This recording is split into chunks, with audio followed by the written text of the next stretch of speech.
This is a powerhouse team that may actually have all the tools needed to deal with this demon of his own right.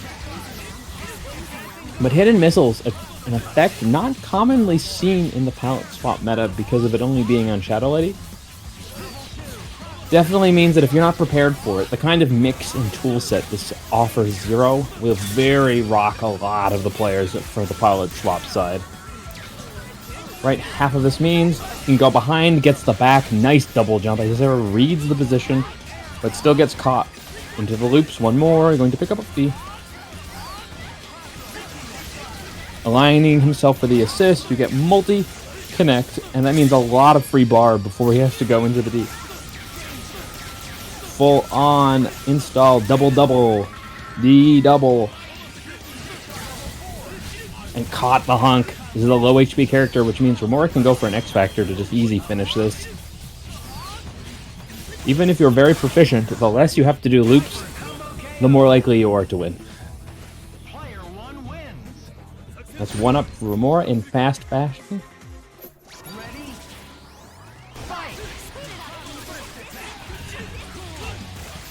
A key factor of fighting this team is definitely trying to slow down the options. You can target his assist, or you can push pressure strictly onto Zero with safe options, regardless of which. This is a situation you always have to avoid.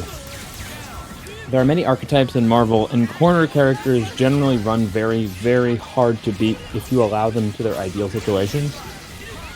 So, Isicera, a veteran of the concept, is going to have to play preventative here.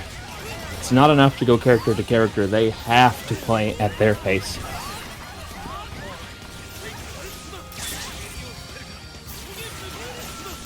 Laura still one bar. Hunk has all of this pressure put on him now. Great use of the X, gets out. Still has to respect the missiles. That is the key difference between running Jam Session and running missiles, is you get that late defensive shield. And a great breakout. Isicera getting a feel. Romora's layer is very potent.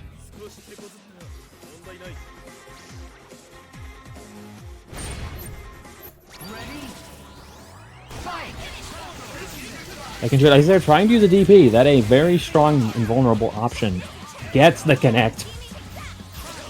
Just not a stable combo, but this is showing how Isicera is going to plan out their attack, utilizing the fast and small tools available to this character. It is simply a matter of staying ahead of the offense, using their own missiles, and they have access to this. Oh, Buster too fast. I believe that was the Shockwave super trying to get a safe escape. But Spider-Gwen actually does have the late lead right now. Hunk assist covered by the back. Gets the throw. Going to rely on that. Oh, it was too late because of the distance. And what looks like a checkmate actually ending Spider-Gwen. And Isicera has momentum. Has to find a way out and regain it. Ooh, sneaky low. A key pocket-sized little pressure zone. Right after the missiles finish, you can push the condition. And all of that defense falling apart at the last second, but he is still a pixel character. There is a chance, but gets caught. And this, unlikely to be dropped, is going to send Isicera down to the lower bracket, putting one of the many favorites in contention to have to fight everybody first. And as always, it is impressive to see Romora, definitely a front runner for so long in these last post-pandemic metas, coming back to show us a little bit more of all of that work coming together.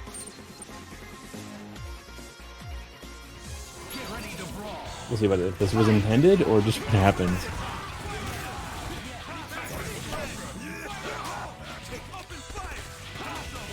But famously, the difference in this matchup from base roster to modded is massive. Orange Hulk really not gifted the same kind of armor, but has incredibly higher speed, the ability to blink. Means this character much more like a Taskmaster, fast limbs and incredible traversal. But also means that against someone like Chris, they have to respect the gun a lot more, and respect just continues to be the issue here. Legend building so much bar. Oh, wow. Grenade didn't properly connect. Still gets that last little shot, though. The block. Phantom Dance. Legend, probably one of the few people who really knows these patterns perfectly. Gets a crash amount of damage for nothing, really. And even has an action for the X-Factor release. Legend just honing in and showing even the most talented educators there's always a little bit more to learn. Oh, the condition. And brutally, first one to Legend.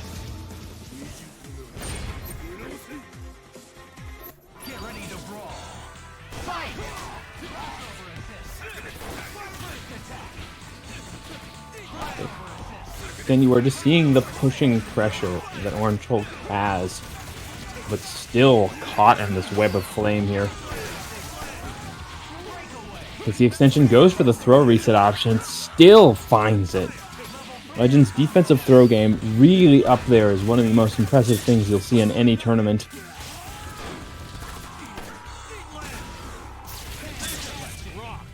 Goes for a chip. Crush going to damage that assist quite a bit here. Ryu installs up. Beam to catch. Wow, Bison barely living there. And overall, this matchup can be very advantageous to Ryu. That ability to chase the fireballs, that roll, means that he can just brutalize through sheer speed against Chris, who really doesn't have long limbs, so one of the small issues Evil Ryu has, not an issue at all. But Legend, ready for that burst movement, provides patience, and then kicks it into high gear if this punish. That's another layer. Tried to use the X-Factor to read it, but Legend just moves the screen a little bit further. Now going to go for the full program here. One more, extends again, DP into another beam. And that's 2 up for Living Legend.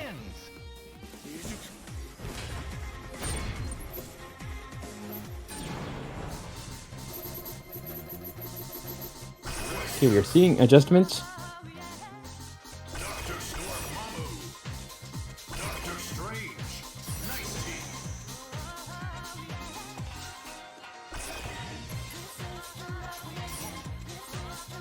Okay, Doctor Strange, Wesker, Dorm. This is a powerhouse zoning oriented team now. Give us 2 amazing assists to Wesker.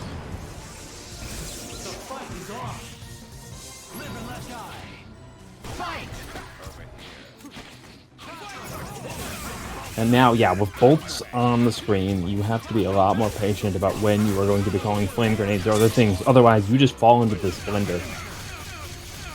Gonna get a weird hit to the assist, doesn't die, but that's just a lot of pressure now. Catch, fire back, too far for those stubby limbs, but Legend is re-entering this chat, not afraid of any of this. Goes to the multi-sequence again.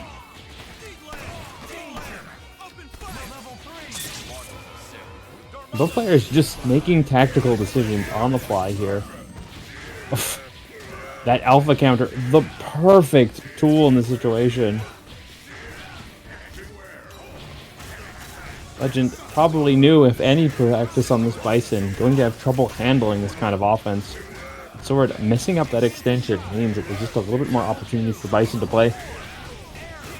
Gets caught though. Pick up the off the ground, goes for the snap, recognizing the danger of this Akuma, goes for the carpet setup. One more. Plenty of bar for this. And that is pivotally one of the major movements you can do. Legend very reliant on that Akuma assist as one of their bread and butter tools, but an overcommit from Sword allowing Chris to still be an anchor. And Bison assist more than enough for what he has to do in this situation. Chris does not have a huge speed bonus in X, so it is crucial he stays in the corner and keeps you locked. There is no other play option here. Reads for the spell.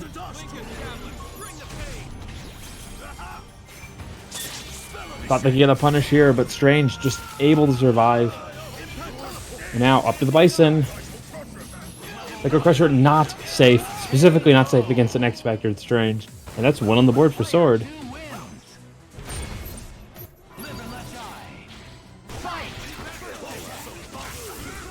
And instantly almost caught into the blender one more time. That is a great deal of damage to the Akuma.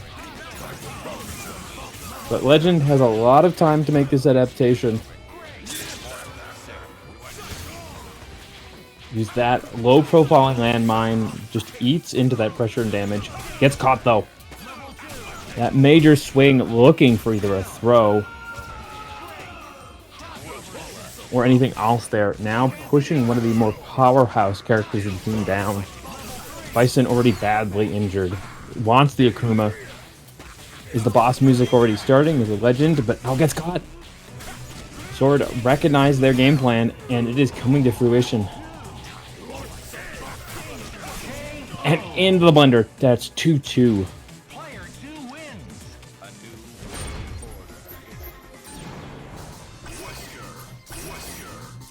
Now Legend going to bring in Doom. I see what the play is here. Increasing the durability of his coverage allows for a much more structured offense against this team.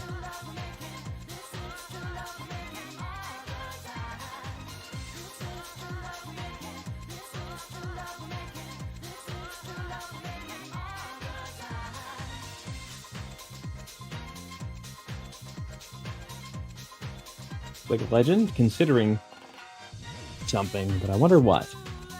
Generally, Akuma has always been the obvious character, so is it the Doom?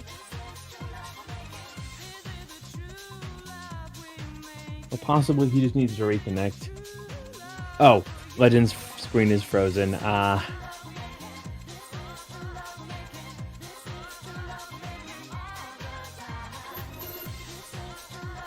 Okay, gets the reconnect. We are back into it.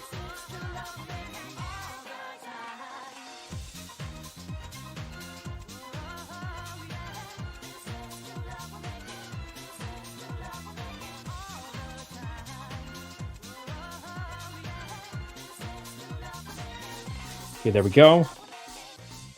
Just a little bit of a parsec hiccup, all but required to deal with our style of Marvel.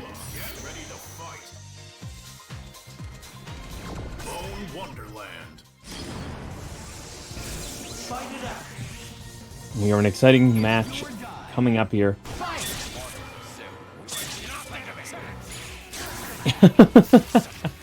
Reads one of the obvious patterns of Legend, really likes to get his glasses off early. And to get sort of a very scaled combo here. But it's into the second reset where he gets his kill. Oh, chooses to get the damage instead. I put Legend at low life, but not no life. That, however, the deciding factor. Sword on this game, recognizing where he needs to play his offense.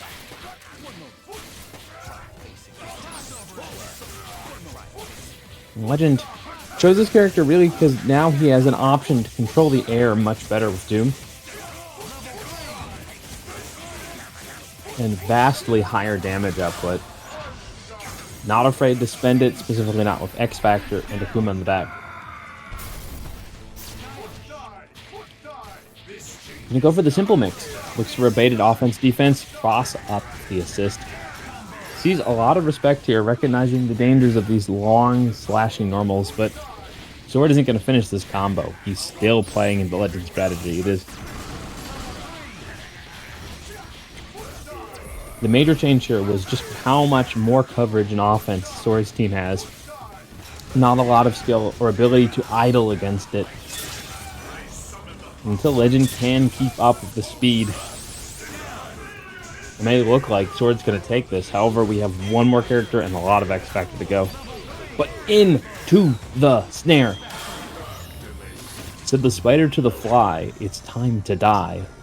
As Sword puts out one more fantastic round, sealing his stay in the upper brackets and sending Legend down.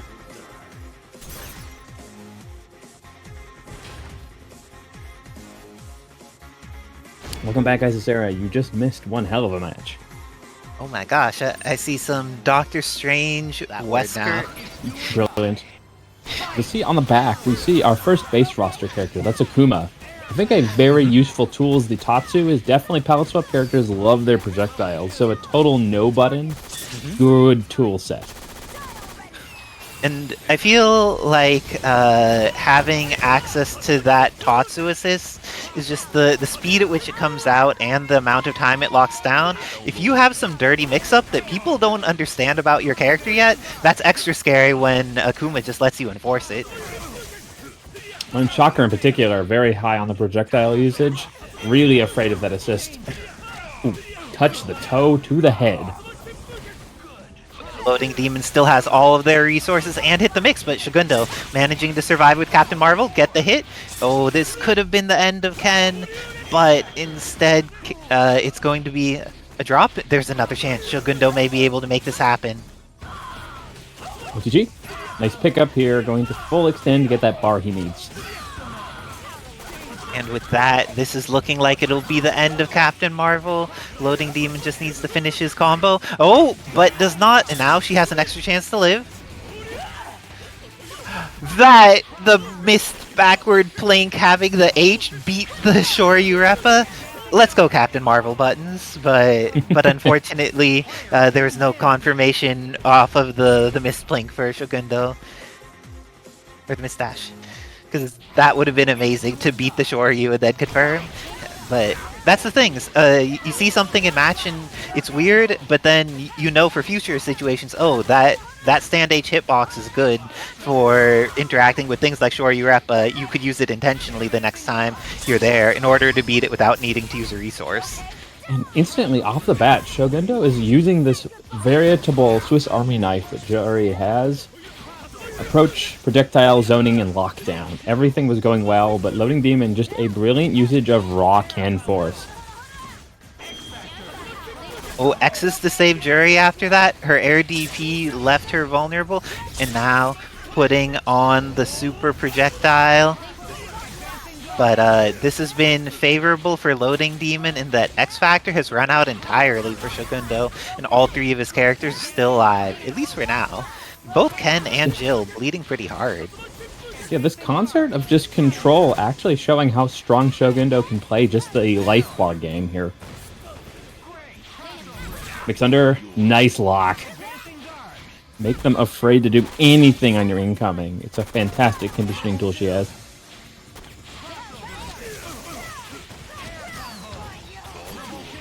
One more. They need to definitely get more than they needed to get this kill, and that means that they're going to have full pressure coming into this next character. Gets the timing, and oh my god, Tatsu plus Flame Grenade.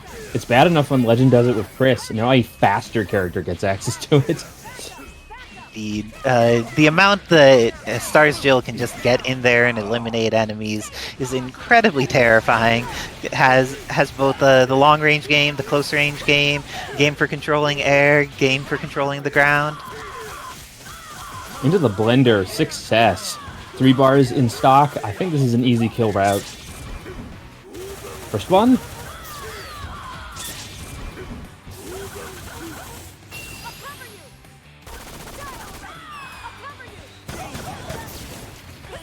Getting just short of what they wanted for that damage, but such brilliant positioning of flames and guns means that I think it was all but done for SHOGUNDo there. But let's see if SHOGUNDo can make the adjustment. They were able to get a decent amount of momentum with Juri in the first place. Oh, but then the advancing guard actually ended up saving SHOGUNDo from being taken out by that incendiary grenade.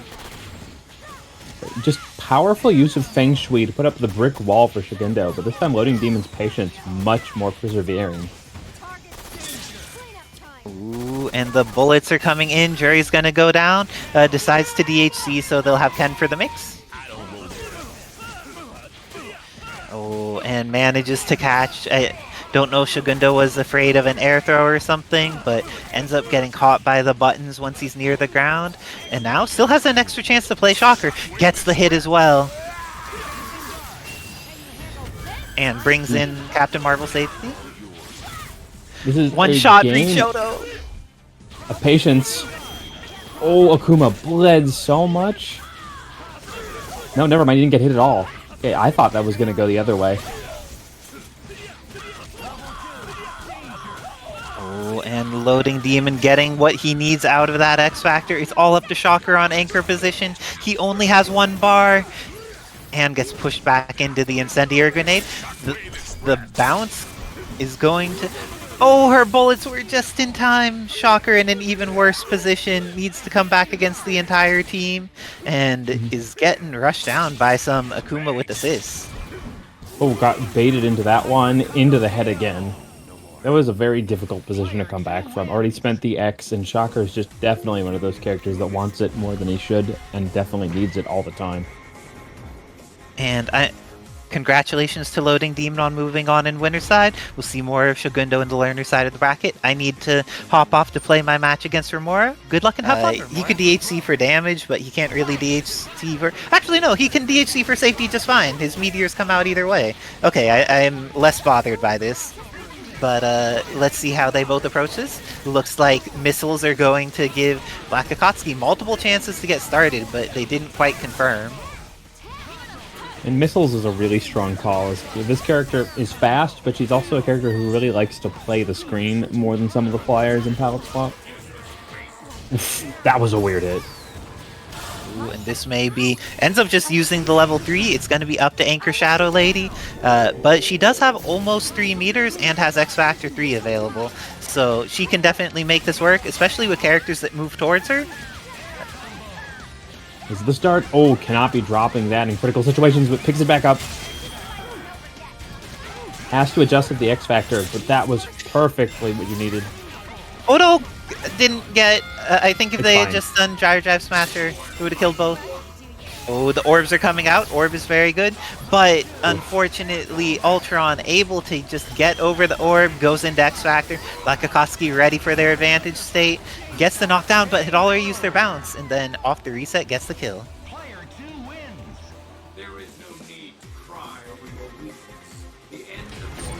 Oh wait, Mimikyute has a sponsor, HeyU? I do not know about HeyU, but I should be saying it when I call out their name. The Nintendo 64 game? And speaking of like a Nintendo 64 game, we are getting into the pixels of life for Clea here if that combo continued. Oh my gosh, but leaving this character aligned is a problem. She manages to get out and goes for the level 3 with Ultron. Is this going to be enough to kill Cammy? I think it'll leave her barely alive. I think you can just get a beam. Oh, I feel like regular beam would have killed for the chip there, but that worked fine. Probably scared of that Killer Bee Assault or some other way of going on through. This is the start. She uses the X Factor, just wants to go into momentum mode. Mimikyute really is a momentum-heavy kind of player, so this makes sense. Has the Shadow Lady in the back. What's the play? Actually brings her in. Ooh, getting in here. Clea is going to die, but X Factor is still available for BLACKxAKATSUKI, and they have Dr. Doom. X Factor to get hit. And with that, Shadow Lady looks like she's going to go down. How do you feel about Sentinel against Doom? Doom does have X Factor, which makes it so much scarier, and this looks like the end of Mimikyu Sentinel. BLACKxAKATSUKI going up another game. I think that was key overall. Just Akatsuki really seems to know his Sentinel mixes. Welcome to the world of Marvel vs. Capcom 3. We have confirmation that it is a reference to HeyU Pikachu, except it's HeyU Mimikyute, aka Better Pikachu. Eldritch Terror Pikachu? See, it is an Eldritch Terror, but the lore literally says it wears the costume because it wants humans to like it. Oh. Don't worry, our community loves Mimikyute. They have been such an innovator, both with Shadow Lady and Cammy for the dolls, but also just a great member of the community. So we definitely appreciate the Mimikyute. Their donning of the Pikachu disguise is not entirely necessary because we appreciate them anyway. But let's see, Doom. Wesker, Doom, Shadow Lady? Okay, this is an interesting team. Which assist would you put Shadow Lady on for this? Probably still the Blast assist. Even though it's not, you know, a full invulnerable option, it's still really strong as a get off missile flyers. The Blast is the Overdrive, yeah. Is the beam. Overdrive is the get off me. Wonderland. Okay, so making a very substantial team adjustment. Will Wesker Doom be the solution here? Oh, decides to put some beat down on Ultron for a moment. And acquired a decent amount of meter in the process, but Clea getting these hits, Wesker at risk. Thing is, you can just let her get spelled. The fact is, Wesker back his missiles and that shadow assist means that you have to come to him. It doesn't matter how strong you are. It's a no zone. Ooh, but that S was a happy birthday. But with no confirmation, BLACKxAKATSUKI is going to probably lose their Ultron. Let's see what resources get invested here. Oh, the combo with assist didn't quite work out. And I appreciate this from Mimikyute. When they see that the assist is in the way of hitting with OTG gunshot, they just decide to hit the assist and get them launched so they will take damage and won't be accessible as an assist for a while. Double super, a fun little thing of missiles there. Ah, that was the easy stuff. And here comes the kill. Still pretty easy. Okay, Solo Doom versus Shadow Lady Doom, and Shadow Lady's an install. Putting some photons. Swings, counter swing, very strong. This is going to obliterate Doom's life bar with a Spear Flame, and with that, Mimikyute gets on the board. Looks like going to Wesker Doom may have been the right decision.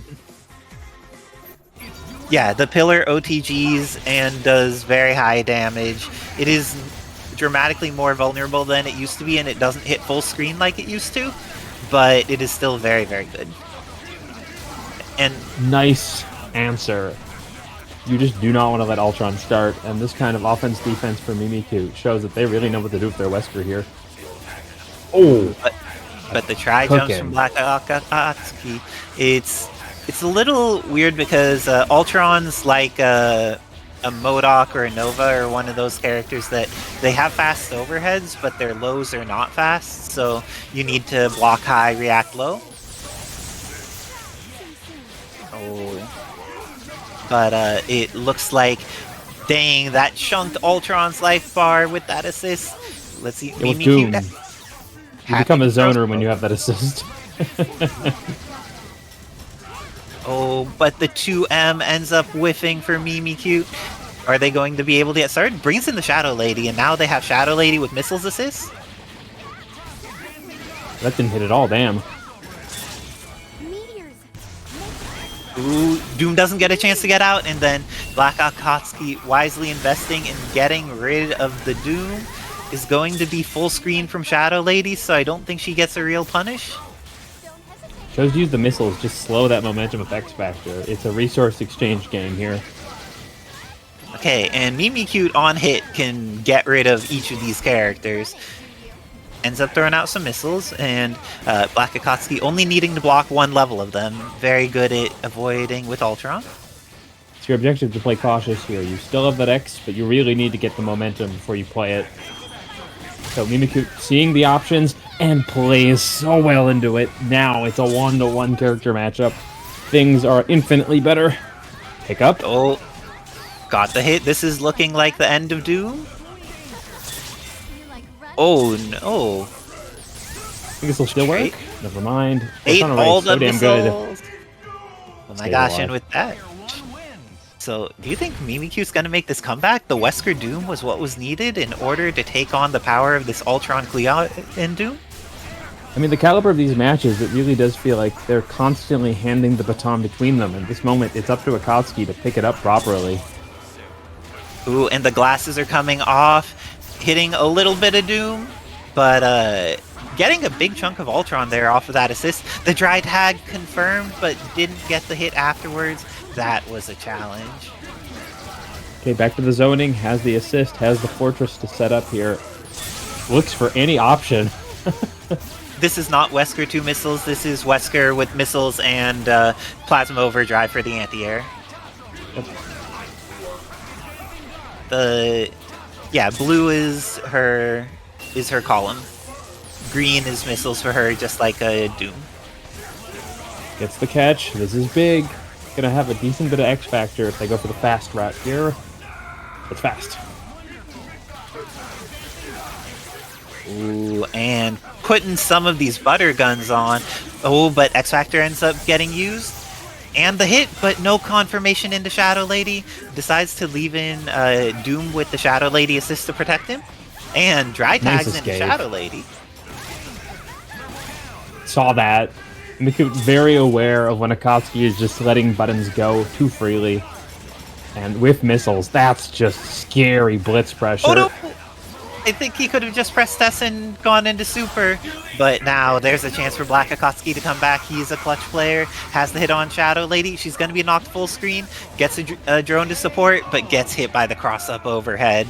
And with that, Mimikyute running it all the way back, getting the 3-2 over BLACKxAKATSUKI, sending BLACKxAKATSUKI into the learner side of the bracket, and doing the work with that Wesker and Doom. And the Shadow Lady also seemed to just like go up in efficacy once she got access to missiles assist. Do you agree, Wizard Tim? Yeah. Vergil from base game and a Dante from base game coming in to support otherwise palette swap teams.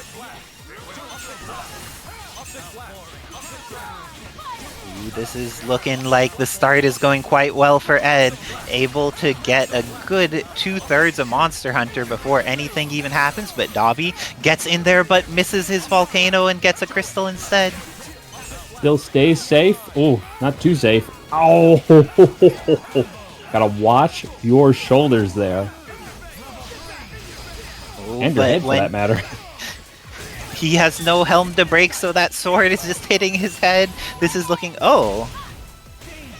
Okay, going with the DHC at an early point in time to make sure that there's no chance for Cyclops to get too far away. Oh my gosh, this is going to be a huge amount of damage on Strider 2099. Ends up dying after the follow-up to that THC. I blame Hardlight Legion. I always blame Hardlight Legion. Oh, so with that, Edsadiet bringing in the Vergil versus the Dante, has access to this hit, Ooh. crosses Monster Hunter, and it looks like this is going to be potentially... Oh, Wait. Monster Hunter has a chance. She's an X Factor. Not enough to chance. And with that, Edsadiet taking the first game with their Cyclops Vergil Onslaught, making momentum to get going here. This time, Dobbilicious trying to move forward a little bit at the beginning of the game so that they don't need to deal with quite as much of losing 2/3 of her to zoning. Seeing a little bit more of an adaptation. He is placing for the assists as well as trying to just face block things. And Vergil as an assist took a lot of damage there. This confirmed... Oh, ended up getting Smart. the DHC early. We're seeing some challenges and people Revolver? hitting their thing, but I haven't seen that in a long time. I feel like Dante's have been doing Revolver more recently. I also am not an enormous fan of Revolver, but I feel like it's been showing up both in live brackets and online brackets much more recently. Well, let me be clear, it's not as goated as the Beatles album, but it's not the worst move in the world either. Ooh, and it looks like leaving the Vergil in. He has a lot of red life. Blitz. That, Wow, Rapid Slash really does do everything. Rapid Slash is pretty blessed. This is a great opportunity for Vergil. Ends up going for the teleport, hits with the S. Oh, but drops the, apparently let go of the button so they didn't get their high time. Very tragic for Ed, and not tragic for Dobby as they get this. This could be the beginning of his comeback. That is tragic. Release the, yeah. Okay, 2 frames of protection there, more than enough to catch a unyieldy hit. Level 3's available. And because X Factor damage is on, this is gonna hurt, but Cyclops in a decent position. Needs to deal with a little bit of Orbs Jr. Still another meter left. Cyclops goes down, but Onslaught, so much life. Let's see if... Wow, what the hitbox. It doesn't matter how much life he has, all he needs is to get the hit.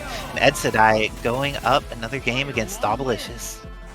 Due respect, that use of Hardlight Legion wasn't great, but comparatively, using Orbs Jr. to keep neutral and expect an assist call was a very good adjustment.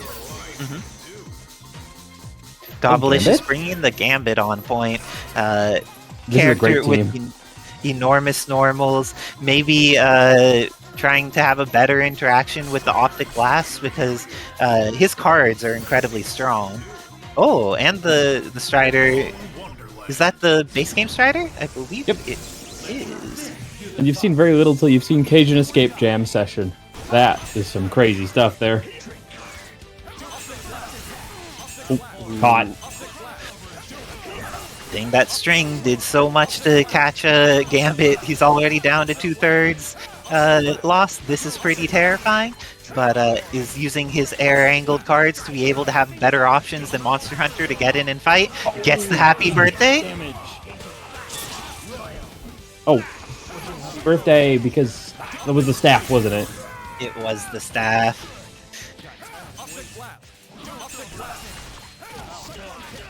Okay, and then Dante here gets a chance, but then his Air S is actually trades.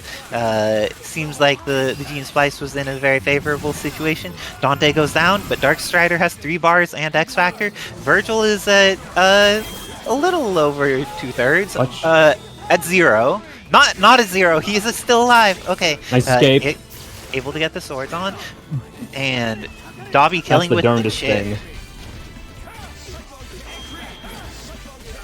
And with that, the 2H Cyclone kick loop ends up closing out Dobbilicious' life bar, and Edsadiet takes it 3-0. Moving on in winner's side, Dobbilicious being sent to the learner's side of the bracket. A little bit of curly mustache action, always appreciated. Team going against 0, always a struggle. Definitely a character that has done a fantastic job of creating a scarcity of Wolverines across the meta, but definitely VonDoom, he's played this match a lot. He's ready, recognizing the threat of a very powerful Vergil, but overextends on the X. Oh, never mind, it was all part of both players' plans. A great hit. However, missiles adjust for the assist. And the best laid plans of 2 strong players clashing at every instance. With the cross, back in, all of these characters installed up. And that late hit on the missile. You can tell he was ready for most of it, but that last bit, a little cherry on the sundae. It's that last part that amplifies.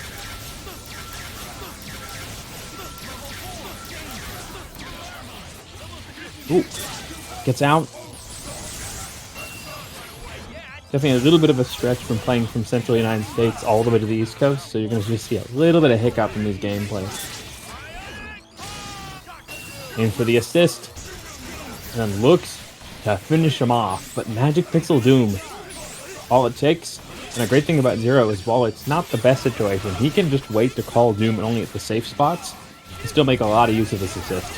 Very adaptive character, relying on his Vergil a little bit more, and patiently looked for the overcommit. Safe calls the Doom, extends to the corner, finds a lot of damage before he even has to release his meter.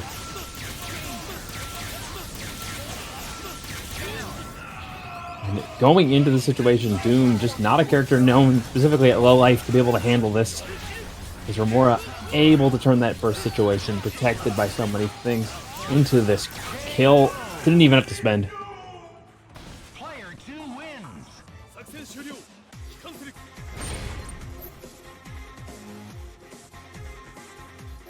Live and let die. Fight. VonDoom really had a lot of good calls, but that early X Factor, I think, really plagued him in that first match. So we'll see if a little bit more constraints put into his playstyle will be what he needs to take that.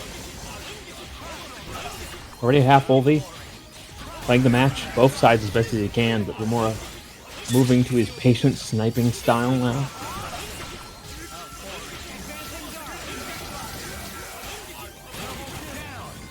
And yeah, Paramore, to all problems, is still that missiles.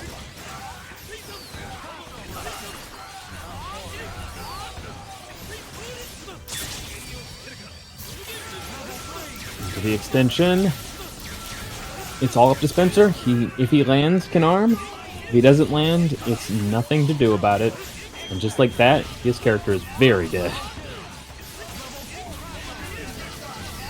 extends with the missile. But 3 bars has to go for 1 shorter rep session. Adjust for the height. And that's 2 up for Mora.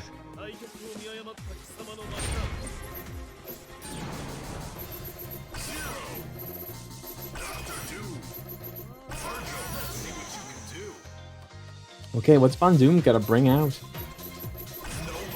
I see a Nova? Spencer? Oh, Nemo or Coach Steve? Coach Steve. You love it, you see it. Definitely a team for the job.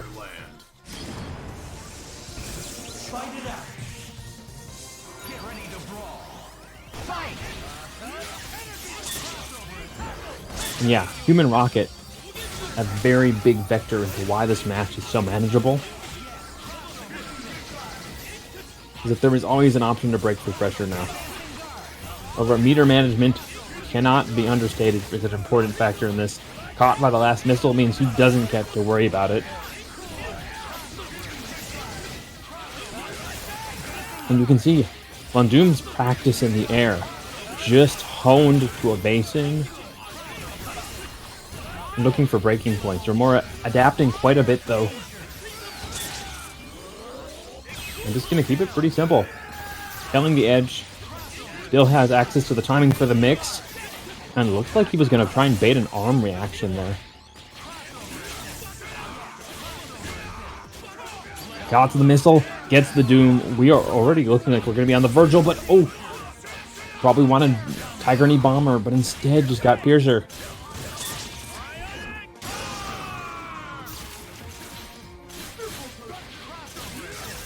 Now Romora still has his Doom, and this means he's just a little bit more of a meter buffer to get those favorable 3 bars. Possibly before he hits Vergil. That's the situation, just a little short. Bomber mix, 12 players into the stare down. Double triggers up, and now I hope Doom is ready to block, because Romora's going to have so much X Factor after this. Spin, spin, spin, spin, washing machine, sets 1 layer, goes for the stay in front, and now say goodbye to the rest of your life bar as Von Doom heads to the lower bracket. Demon. Let's see how they each end up approaching this. LoadingDemon trying to get to the other side of the screen from this orange Hulk. Ooh, Akuma already lost 1/3 of his life.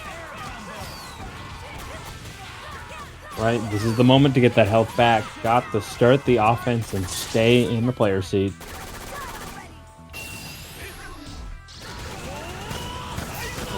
And the combo afterwards, but the final kick whiffing because of the weird hit on Orange Hulk being a little bit larger there for the earlier part of the Tatsu. What an extension, turning that into a damage blast. Ooh, nice job going for the reset there by Sword, but LoadingDemon ready for it. Has the tech on deck, invests the X Factor, and may be able to kill off this evil Ryu here. Oh, definitely this character is dead. The question is it meterless? It is. Into the blender. Pick in and up. I think this is another meterless kill. We get a little bit more off for the assist. I'm gonna have to hop off in order to play my match against Kaicho Fluffy off stream. Good luck and have fun, Kaicho Fluffy. Luckily, that was not an unsafe option, but that drop almost could have spelled the end of Ken for the kind of damage this character holds, but say goodbye to that assist. When in doubt, Shoryuken is always available and has a safe option, specifically with those grenades. That was a fantastic waste of the X Factor. Little tactical decisions into tactical strikes. It is all LoadingDemon's playstyle here. Just absolutely smothering the sword play. Oh, that's gonna get caught. Wait, no. He chose for an option that put himself back into the danger. And now cannot be touched by a fireball. Well, that happens. 1 up, LoadingDemon in a commanding fashion.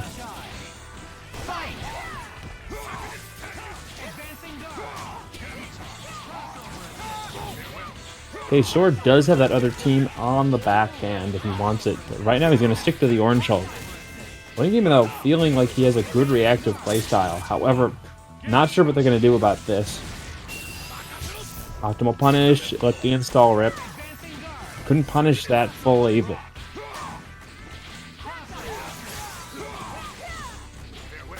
Staying on top of all the layers Sword wants to throw out. Has options to throw, options to grenade. I'm going to have 3 bars for the extension if they want to spend it. Looks like they do. Going to go into the Ken part. It's a lot of damage and also gets back into pressure with this character, so...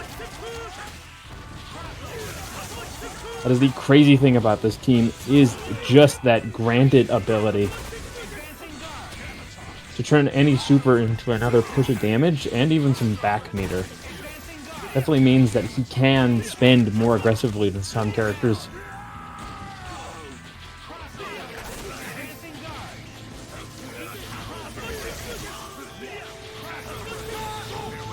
Sword finding his own defensive edge, unable to get a full confirm here, but going to punish the assist. And possibly looking for Ken, but it's only the assist. He is protected completely. Drops just a little too far. It's the assist twice now. Both players playing on the edge of protected and punished spaces. Read for the assist, looks for the punish. Both characters zooming, and this is going to be the last of Sword's X Factor, but he is taking care of this Ken no matter what. Oh, didn't get the angle down, and that is so bad. Ken lives. But Strider more than willing to do the job. Okay, Akuma versus Strider. Neither character X-Factored up, but this version a lot higher damage in base roster. Akuma has to be a lot more careful. Nice pick up on the throw. Not going to be enough. Doesn't even get the pickup. Sword to do 2. No, 1 is enough, and that will be a 1-1.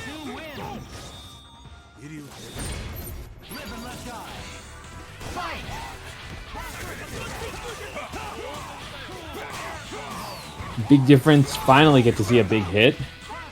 Ooh, a little too early on the wave. This time, though, that was so much life. This non-stop offense from the Orange Hulk.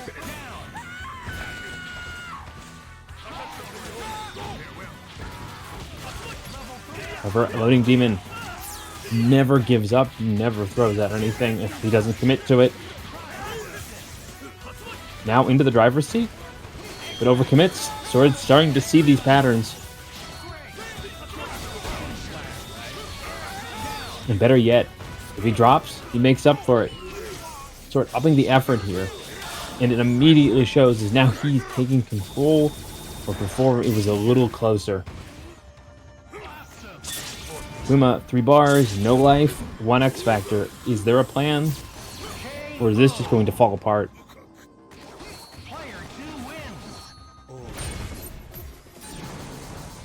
Now things were looking great for LoadingDemon, but it has been very much Sword's game to win. So we can see the Thanos. Ken again.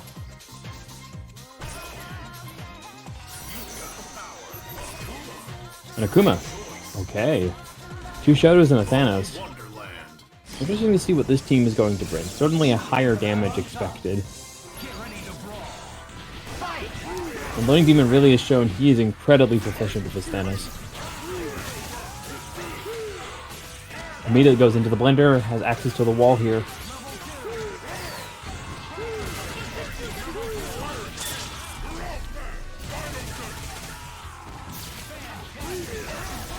Now for a simple hit, got about half that life, stays committed to the pressure. And there's never one single thing about LoadingDemon's Thanos that makes this character so scary. He's just very intuitive with how he moves and how he places. But that situation looks so incredibly bad. Akuma took a huge hit, but he is just staying in the game and reacting when he can. Fade back. Another pickup. A little too close to drop cube like that. And I think Sora is probably going to spend a lot to get this kill. He recognizes the strength of this character. Really not enough to actually go for the DHE there. Yeah, wanted DP there, I imagine, but got the other super.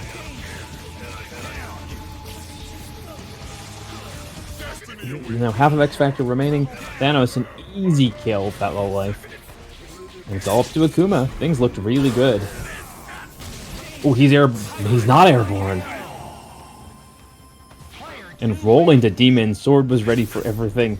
Showing his intuitive ability to learn on the fly. What a crazy match set.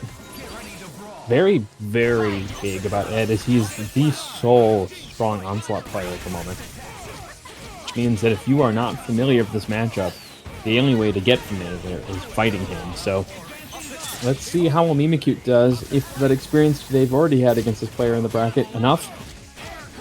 So this is for the variation here. A little bit new to the Cammy scene here. Sets the layers with those drones, perfectly syncs the pickup.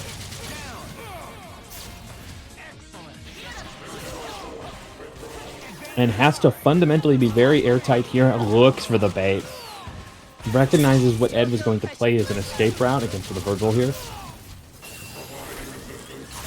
And I think Microwave should be enough on the last Ed. Perfectly done. It's one layer of the mix. Not quite Sentinel Hulk, but very close in terms of the mix options. Going to bull rush through the offense. Ed playing a little too passive. And Mimikyute, that kind of pace just brings everything to waste. They lock in their first of, it could be 3 fast matches, or are we going to see Ed come back? Speaking of coming back, welcome Isicera. Mimikyute's back on the screen, and my god, I see new things with these characters. This is exciting. Has meter for a DHC, but I don't think with Sentinel this is enough to kill Cyclops. Do you think Pixel Psych will make the comeback? Oh, they had the a checkmate splice. well sequenced there. No good. He invalidates all of that, but... Oh, I would invest X here. Please kill this character. Does Mimi have another extension of Cammy? Oh, they do. Oh, do they just kill without X? That's way better. Nice Wow, the stuff. scaling was not bad on that at all. Yeah, I was expecting scaling to be much scarier, but now, you know that Ed with his Onslaught can be incredibly terrifying, but if he gets hit with an speaking X of which- Factor, can be. Yeah, fuzzies are the one thing this character is weak to, and Cammy arguably is some of the best in the entire modded roster. But Ed's defense, legendary in its own right. Putting some drones on screen, but needs to be respectful with this because hard drive can definitely punish if you're in the wrong position there. Oof, this X Factor just draining all of the life from Mimi's team.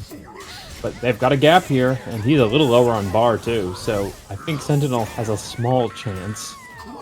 Let's see if there is what's on incoming. Ends up going with the Shockwave. Oh, that's an overly ambitious... Wait, that was a weird hit. The cross up. It looks like when Onslaught stood up, the back of his body just expanded into it and got caught. But looks like Edsadiet getting on the board, tying this up 1-1 against Mimikyute.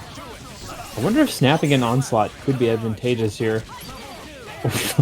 Seen that one too many times, says Mimi. And they're going to build up to 3. It did not quite build up to 3 meters to get the kill, but now they may be able to kill meterless, which is always nice. Oh, the pixel left over. This is looking scary for Cammy. That took a good amount of bar, though, so if you must try and steal Vergil's meter before he comes in. That is true. Anytime you could fight Vergil with less meter, your life will be better. Okay, recognizes the mix of beer. Wow. The queen of Teleport. weird hits here. This is pretty wild, and Mimikyute getting that. It looks like Cyclops is going to double jump to try and come in as safely as he can, but eats the chip damage. Now, it's up to Dark Onslaught, but Dark Onslaught this time only has 2 meters, where he got to use a bunch of bar to try and get his advantage last time. Good dodge. Ooh, got the hit, was close enough. I think Ed's gonna have to spend X pretty soon. He's out of resources for defense now. Ooh, and the side TAC going to make those resources even lower. Is this going to be enough to kill Onslaught? I think he's left with a pixel. Ends up putting the ball on screen. Super jump. Oh, was a little too far forward to be able to get the confirm there. But Mimikyute really has a unique mastery. They've started to create seamless neutral situations between their supers and their setups. I think that's just something that's a little bit ahead of what Ed's used to. Ooh, and it looks like this is going to be potentially the end of Cyclops. Has the resources. Oh no, did not get super there. Hopefully they'll get it here. Okay. And Vergil comes in with super again, but Cammy gets the trade, but the hit doesn't actually work out. It ends up being in Vergil's favor. And good Got a lot of bar S.T.A.R.S. on that. Ooh, will X be invested to protect Cammy? It is, and S will not come out in time to make Vergil block. This is looking very favorable for Ed. Gets the hit on Cammy, is going to be able to waste this X Factor time. Not enough, though. They're going to get a kill off of this, I think. And with the end of Vergil, it's up to Dark Onslaught again. We've seen Mimikyute willing to invest the X resources to make things happen. Oh my gosh, Sentinel here is done. And because Cammy was forced to block the first part of that, she actually needed to take the chip damage. If she's just crouching and not blocking, she gets under. But because of that first little initial block, needed to hold that. And Shadow Lady, we do trust with Mimi, though, but they do have to let that X Factor get done. That's big. Now it's Fuzzy Town. Oh, but the H connected, and is this going to confirm? It does. It's the end of Shadow Lady, and Edsadiet tying it up 2-2 in this excellent set moving forward. Oh, this is so big. Two of the biggest problems just instantly dead. DHC into the microwave. Goodbye Onslaught. Good, not quite goodbye Cyclops. But the jab is enough. And with that, it's all up to Vergil. How do you feel about Dark Vergil? They call him Satan for a reason. But let's see if Mimikyute feels a bit better than we do. Okay. And Ed has gotten multiple hits that have not led into a dead Sentinel, which is very favorable for Mimikyute. But this time, it looks like that's going to change. And because of that, has access to 2 meters for the other 2 characters. Let's see what the incoming mix is. Okay, gonna have to read for those layers, but oh, he doesn't go for another set.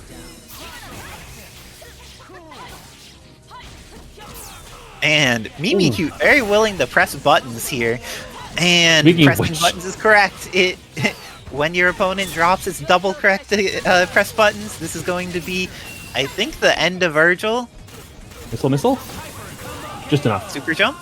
Doesn't need to get the follow-up. And with that, Mimikyute sealing it out 3-2 against Edsadiet, sending them to the learner's side of the bracket and moving on to where they will face PA Sword in top 8 on the winner's side of the bracket. And Chris doesn't really have an air coverage tool here, so let's see if ShinyVonDitto will be able to get advantage, or will get thrown immediately and lose his Dante, because we know Living Legend knows how to get value out of these. Oh, unless it drops! Oh, big momentum. Ooh, not big enough though. Yeah, there. Does the happy birthday combo, make sure not to go into fireworks. Akuma dies. Ooh, but doesn't let the final bullet come out, and because of that, Living Legend is able to confirm into getting rid of Dante. Now has the X Factor advantage over ShinyVonDitto. Well, that's a little close on that. That almost fell. Wait, what? No, got the... Probably was going for install super, but it's 3 meters, the Living Legend, and you had to... So... Oof. Can't turn her into Darkera yet, and may not get to turn her into that this game at all. Doom has the hit, and that means that with this snap, Chris gets a chance to block. Good stuff by Living Legend on the defense. But ShinyVonDitto had a clear advantage until great footsies played by Living Legend. Going to be the end of Dr. Doom, the end of Strider, and the first game going to Living Legend.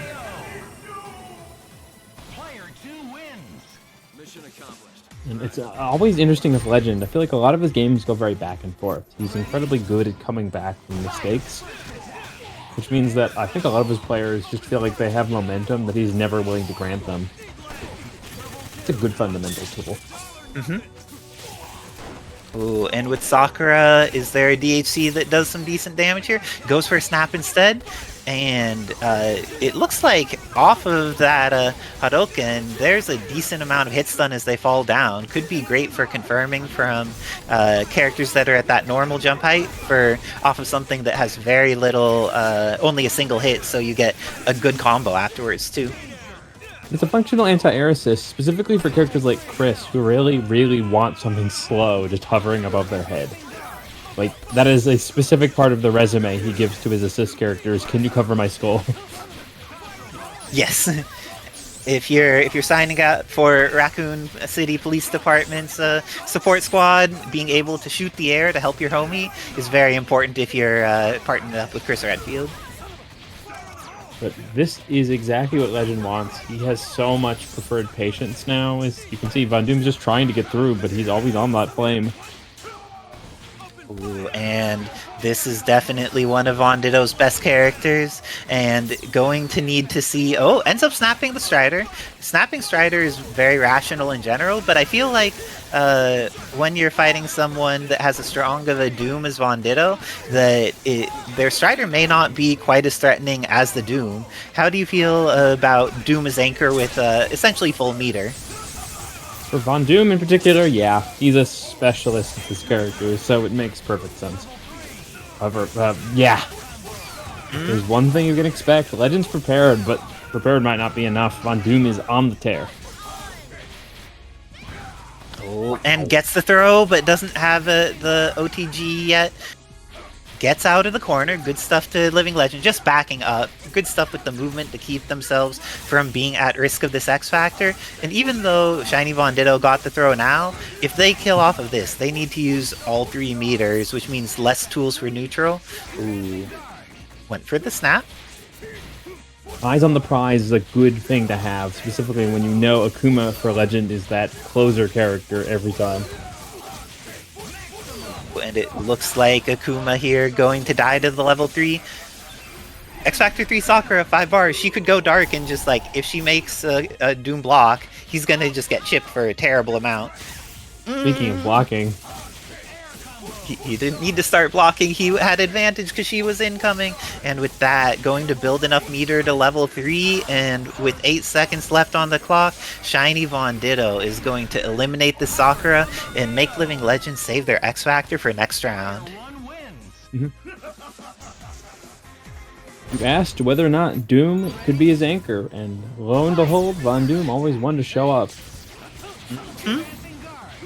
When this time we got that Akuma in there, how are they going to fight this? Oh, ending up using a little bit more of that Chris Gunfire assist, but Akuma taking some damage here.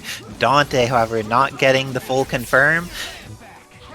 And immediate snap, bring him back in. This is the end of Akuma, and ShinyVonDitto has incoming mix on Sakura. Acid Rain, always good. Got caught at every angle. He is just honing in on Legend's positions. But Legend, always good with these throws, able to get the confirmation off of them. He could use either level 3 or... Oh, salvage the situation. Saw that he got the gun that whiffed, and because of that went into the grenade to OTG instead. Very solid adjustment by Living Legend. Persistence is power, and Legend just has a lot of it. Definitely necessary in fighting games. And VonDitto willing to just stay away during the time that Legend has X Factor active, but as soon as they go back in on that Chris, Legend able to just win those footsies, goes for the snap again.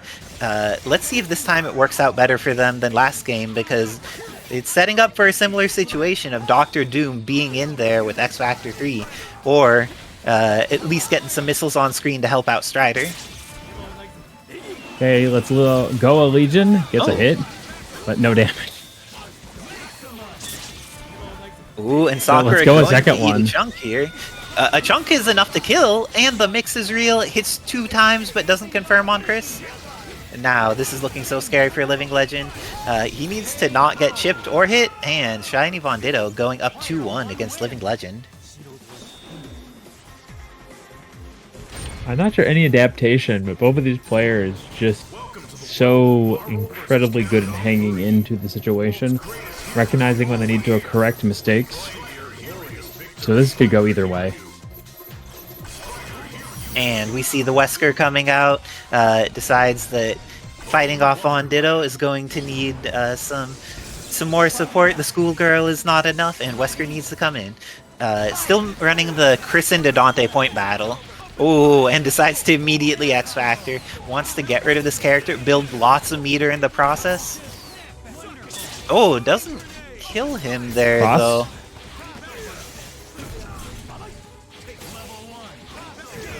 Hits with the option select for the throw, and because of that, this is going to be the end of Strider. Dante now snapped into the back, but Doom manages to just eat 2 hits and get away. This is pretty solid for VonDitto. And he has access to that THC, so Living Legend needs to be incredibly cautious about summoning Akuma assist or... Oh, looks like the resources get used. Gets the hit, but the confirmation there is hard. Needs to get the air dash up for the S. And that's a very dead character. He built so much bar, so you know he's ready for the next one, too. And decides to just use Flamethrower to get some chip for its finish. Grounded characters do suffer greatly when you have to block that. And with that, it's 2-2, and the Zero May Cry comes out. The superheroes are all I even though Zero May Cry is an excellent team, I feel like VonDitto's Doom is such a key character to his success that I kind of want to see Doom on the team, but I will never fault anyone for thinking Zero May Cry is my path to victory here. I think this team has a better matchup against Chris in the neutral, but I think once you get hit, grounded characters suffer so much more than flyers in the flame grenade mixes. He really can be a 300% character if you are not blocking. Oh, and getting some chip damage onto Zero. Got him past the O and just with the chip and other opportunities here. And now, already over half-life just without taking any damage for a Living Legend in this neutral exchange. Ooh, the Sogenmu Buster was able to do a chunk, but with that, Chris is now down to a decent amount of life, but his life's high enough that a character that, like Dante would still need to work to kill him, but Zero here, any stray hit now is going to do a chunk, but the chunk may not come if Zero gets in there. Has the Buster, and now this can be the end of Chris. ShinyVonDitto, do you think the lightning loops on the left-hand side are ready for this? I think he really seems to be very proficient on most of the characters he plays, to that killing extent. VonDitto getting that kill, and has a decent amount of Sogenmu left for the mix. Wesker gets out and Phantom Dances, gets hit by the immediate snap, and great mix-up by ShinyVonDitto. Gets to the other side, and this Akuma is looking like they are in for death. And with that, is it going to be Dark Wesker taking on the entirety of Zero May Cry? Or is this going to be ShinyVonDitto taking it over Living Legend and eliminating him from the bracket? Takes a risk, gets it. Oh, doesn't get the hit. Has to take another risk here. Wants the cross, but it hit too late and he got a block. Indeed. Catches it. Oh my god. The Buster release was able to do the job, and now Zero goes down. Dante needs to eat this mix-up.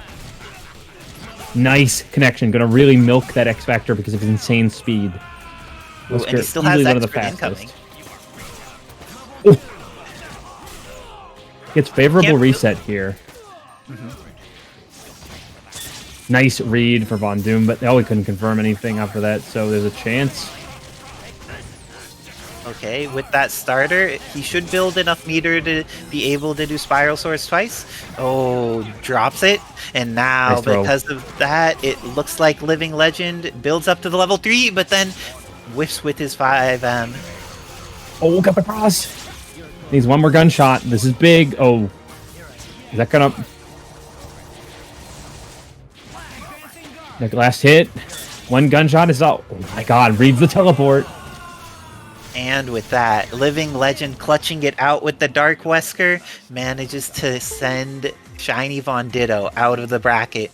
Great work by both of these players, holding on to that clutch at the very end, making sure to make good decisions as long as possible. And I really like the use of 6H into triple. Please think of donating to the stream. Kevin is always working to make sure we could have these amazing events. And the dive kick from Piemente from the heavens, connecting with Cyclops. But then this may be the end of Spider-Gwen. She is taking some damage, but drops out there. And in general, I feel like Piemente's team is like a lot of secret boss characters right now. Either characters that are really strong that no one plays, or characters that we really haven't seen pushed to their limit, but we know that the power is there. Ooh.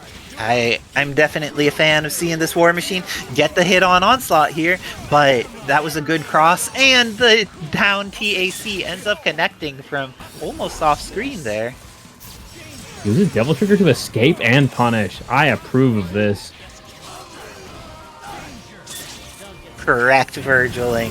And he didn't just go straight into Helmbreaker. He used the jump medium first in order to confirm it. That was good stuff there by Ed. But now Piemente has that Devil Trigger active, has access to tons of meter, can definitely do a lot with this Dark Nero potentially. Not enough. But and the down TAC, is this going to be enough to kill? Oh, there's another meter. Oh, didn't end up DHC. And with that, it's going to be Edsadiet taking the first game against Piemente, though Piemente bringing that down to the wire. Oh, dive kick from the heavens has seemed to be very good against Ed in this set for Piemente. Ooh. Goes for the full bull route. One more? That's 3 bars, damn. Oh, because he only gets a couple hits from the Gwenum Rush, still manages to get the kill. Good stuff to Piemente. Gets the sword into arm change as well. And armor there works out, gets the bold cancel, so that was a full screen armored move that also beats a bunch of things that confirms into potentially a dead Vergil. Helmbreaker.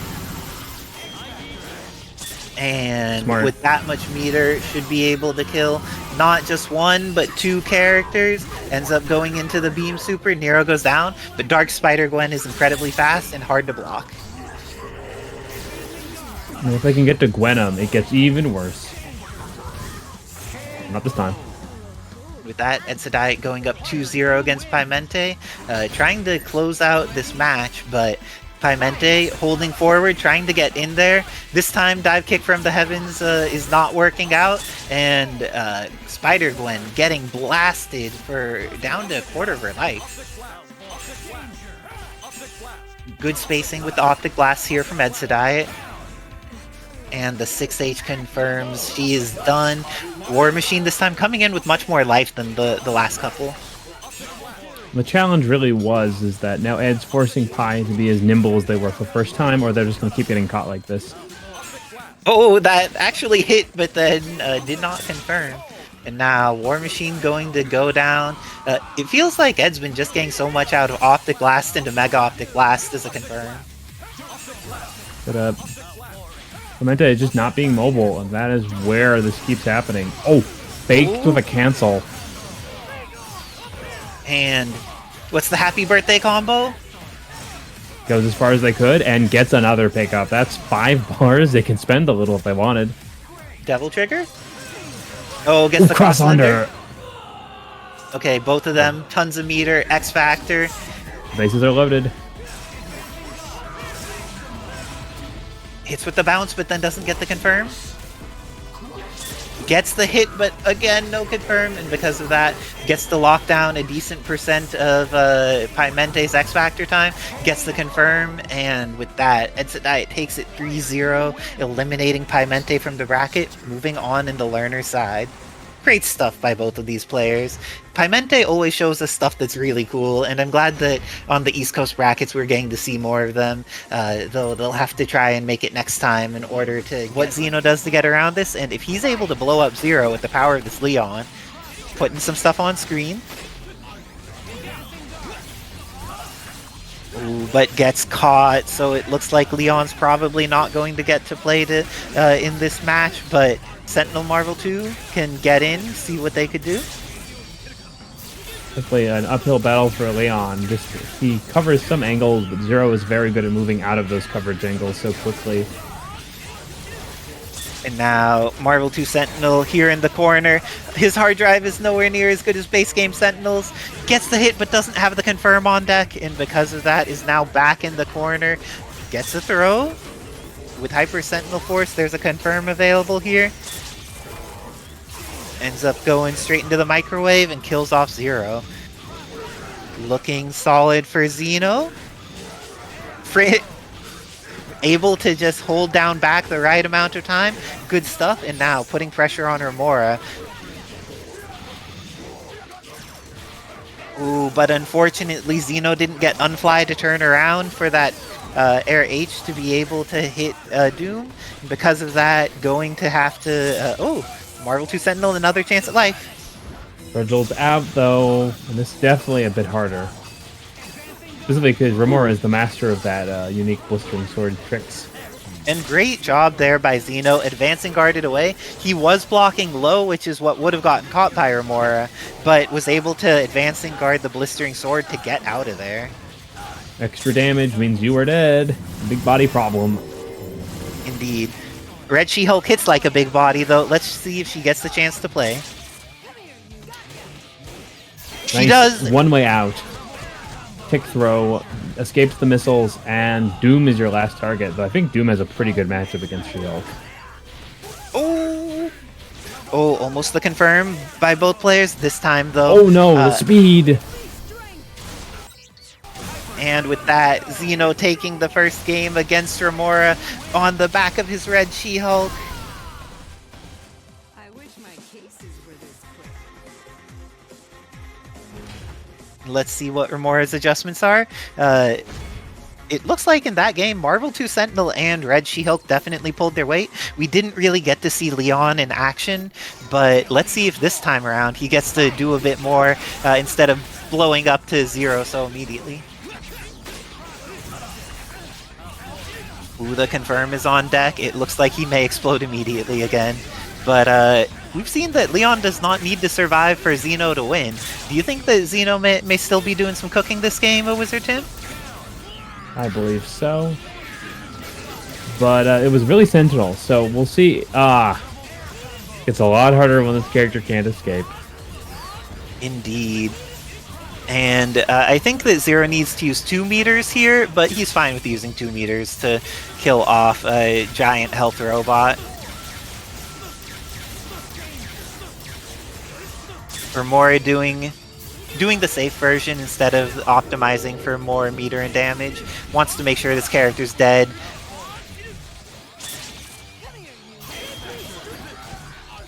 Ooh, got the hit on Doom and then used it to chain into the S facing the opposite direction. Good stuff by Xeno. Goes into the Dragon install. Still has a little bit of meter left. Let's see, are we going to see some gun flames? Gets the hit on Zero, but there's not a confirmation. Goes in there and uses the Roman cancel to stay safe. But as soon as Xeno gets hit, Romora activating that X Factor, it's looking like this is going to be a tied game. Gets the Sogenmu in. And with that, Romora tying up the score 1-1 against Xeno, trying to move on into winners finals for the set.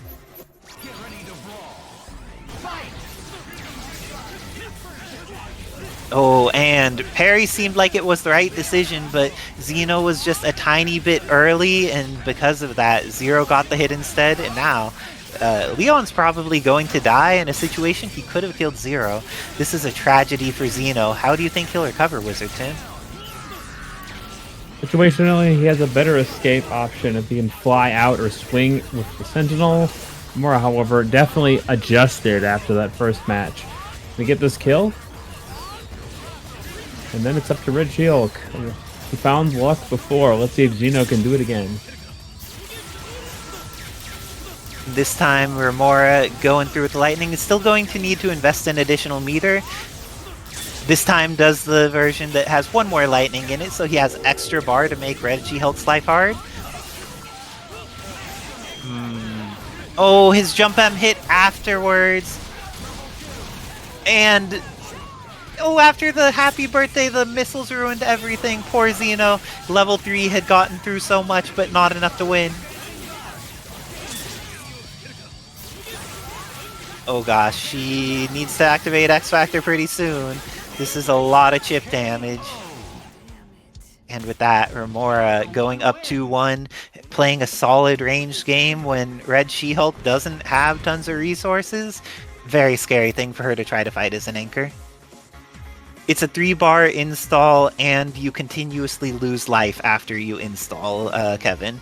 So there is a clock that you get, like Dark Phoenix, but we normally don't see that clock because of X Factor being used with it. A joke for Twitter that was sunk cost. Well, Soul Bad Girl has brought Zeno so much happiness, so I think that your joke for Twitter ended up bringing more joy than you expected. And for Glass 2, to my knowledge. Speaking of joy, that was almost an absolute party for Romora, but gotta give it to Zeno. He found his guns, no pun intended. Oh, and got the crooked corner. Happy birthday, Zeno ready, but then drops the Vergil. Oof. Oh my gosh, is this just gonna be... Doesn't THC? Okay, with the reset, everything's fine. Okay, is Romora's going to use photons, bring in the Vergil with an advantage state? Ooh, the confirm is on deck against the aerial Wesker. Great use of blistering swords here by Romora, and that means that Zeno's Wesker may be no more.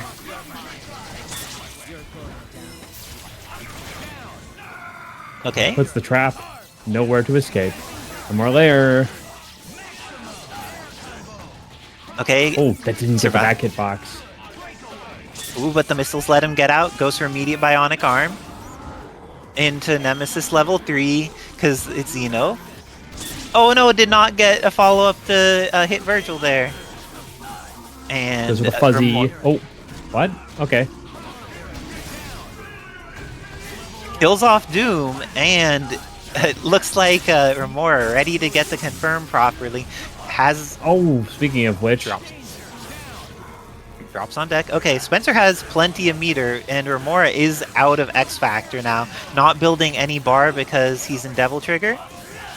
Oh, did not want that. This is going to be a really big build here. And with that, Spencer that is going to die. Great stuff to both of these players. Zeno doing well with both of the teams he chose, and Romora with the team he chose doing excellent work, cleaning it out with Vergil at the end, and moving on to winners finals of this tournament. Zeno sent to the learner side of the bracket.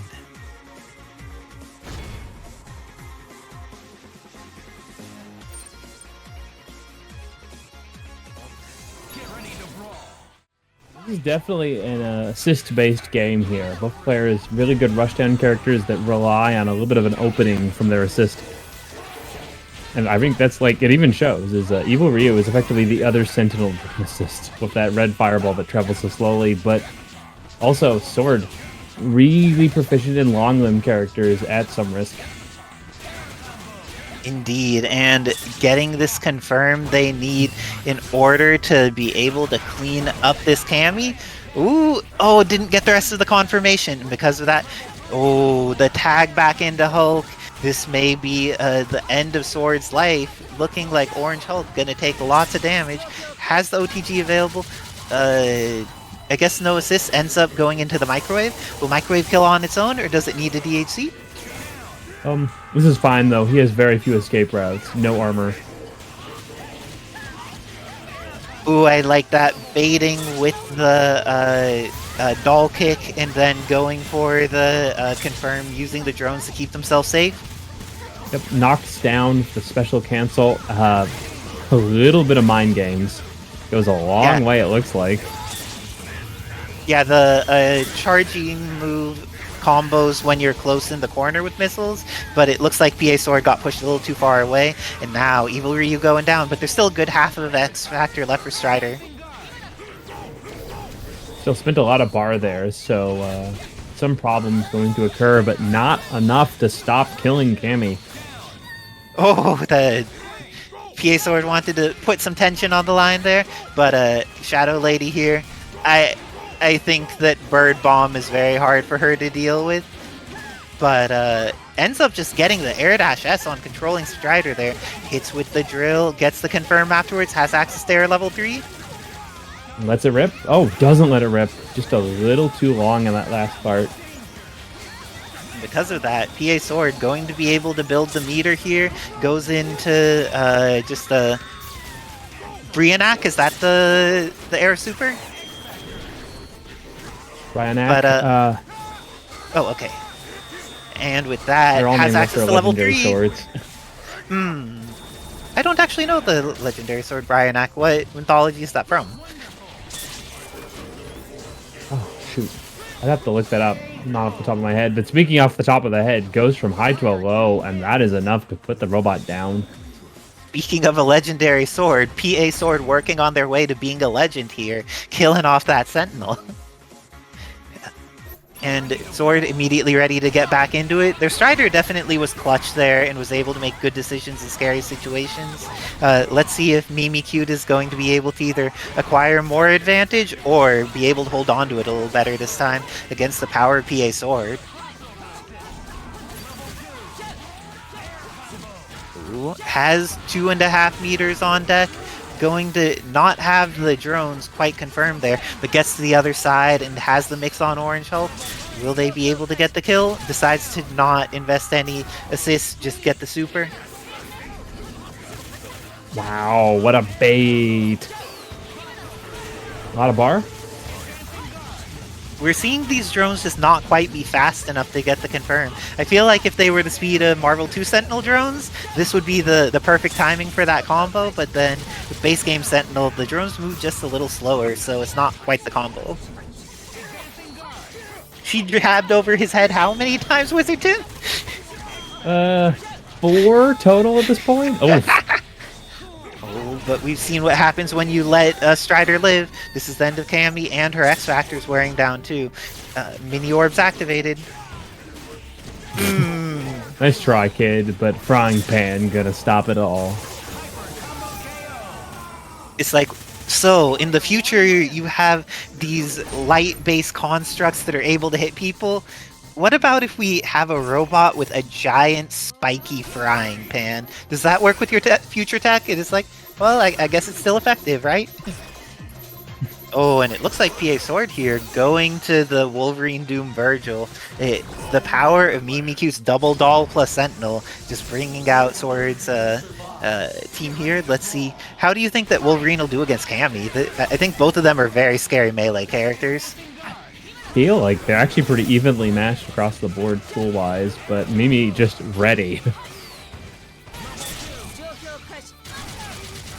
With the HC, this should be the end of Wolverine, and Max damage. Does Sentinel stay in, or does he tag out? Tags into Cammy, and now with missiles, able to just like bully Doom in the corner here.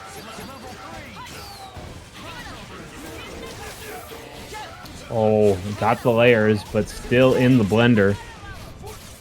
Oh, almost made the adjustment on there after the very weird hit, but Sword now down to a fracture of Doom. And because of that spiral arrow, gets to the other side and protects his assist from the super.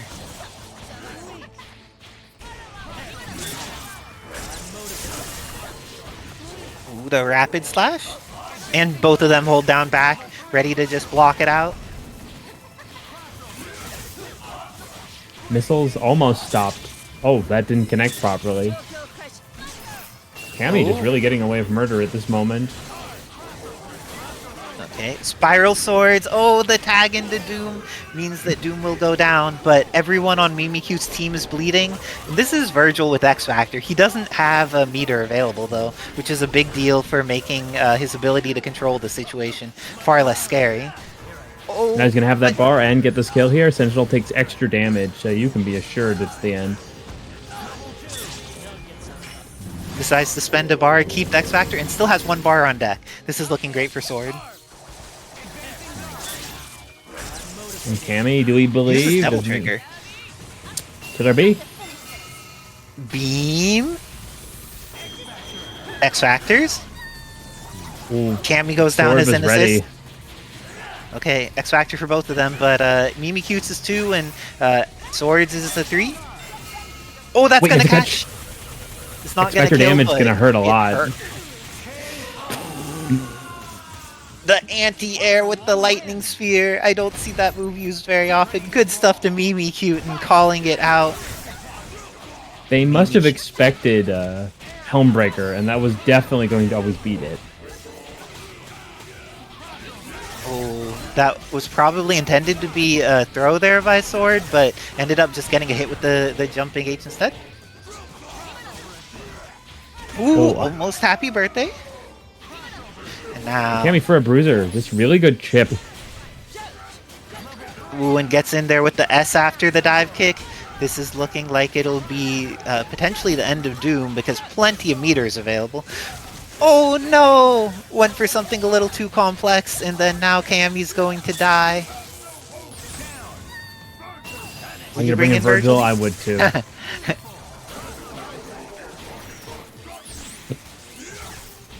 PA Sparta.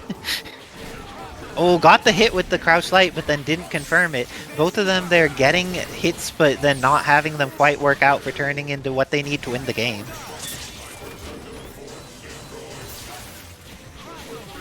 If that were Marvel 2 Sentinel, I think it would have worked. But base game Sentinel has some challenges with it. Ooh, Shadow Lady eating a bit of damage as an assist here. Ooh, had the shot. And now goes into Vergil. Good trade, all things considered. Ooh. Spiral Swords doing their job, but now, what's the incoming mix? This is terrifying for Shadow Lady. Will she survive? Uses the level 3 to just be invulnerable. And now, no meter for Vergil means that he needs to be much more honest. Nice cross. But no need for her to be honest. Gets to the other side with that S.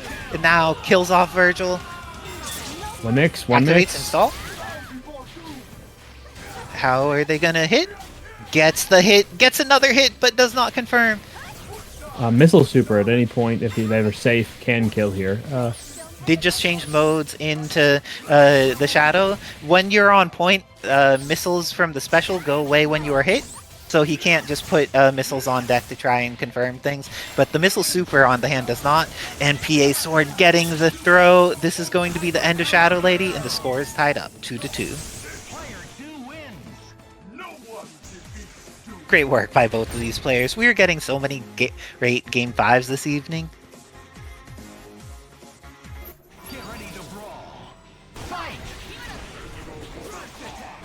Teams staying the same, but this time PA Sword actually managing to get the momentum they wanted with Wolverine in the first place.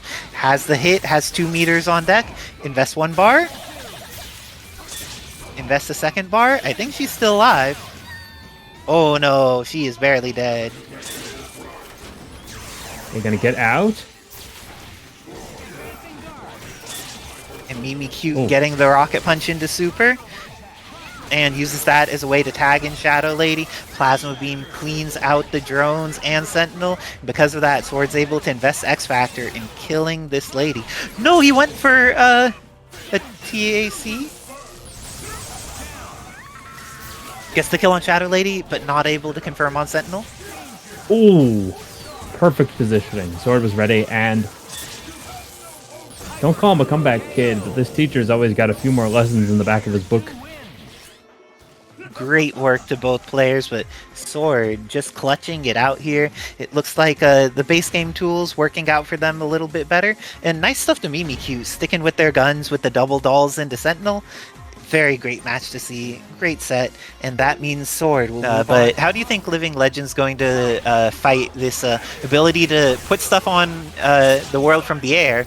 Ooh, and just shooting him some Akuma. Oh, Akuma did not die. It's a skill thing here, is that definitely from a matchup point of view, Flyers versus Chris is terrible, but Legend's internal skill set is just potent enough to deal with the problem every time. Ooh, and Akuma didn't die, and on top of Akuma not dying, HUNK got snapped in. This is looking very solid for Living Legend. Building up some meter, going to be able to kill off HUNK with just the DHC if they want. And now, is Sakura going to try to mess up this Dr. Doom? She'll run backwards, make sure to not put herself at risk of getting caught by a foot dive. Ooh, and the blocked foot dive means that Legend gets to confirm, has the knockdown here, but didn't end up getting any confirm afterwards.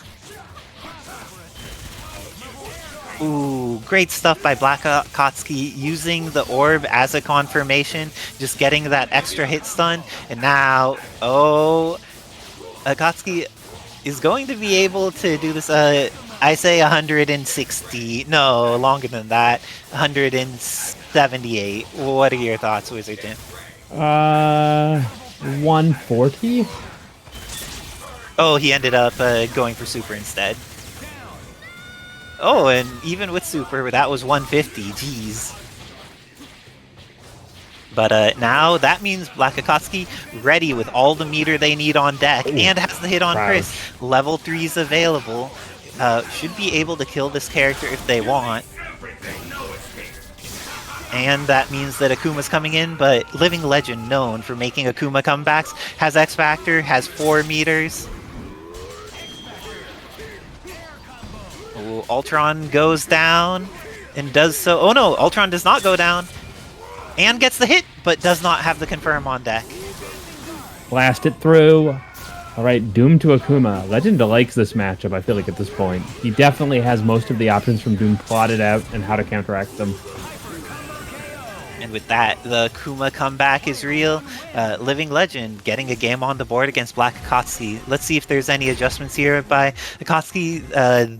They had some really good advantageous situations, but lost HUNK in a challenging way. And let's see if with some adjustments, they're going to be able to take out Living Legend. Ooh, was slightly too low in order to get that confirmed, but the second hit means they should be able to get the kill here instead of needing to go for a reset.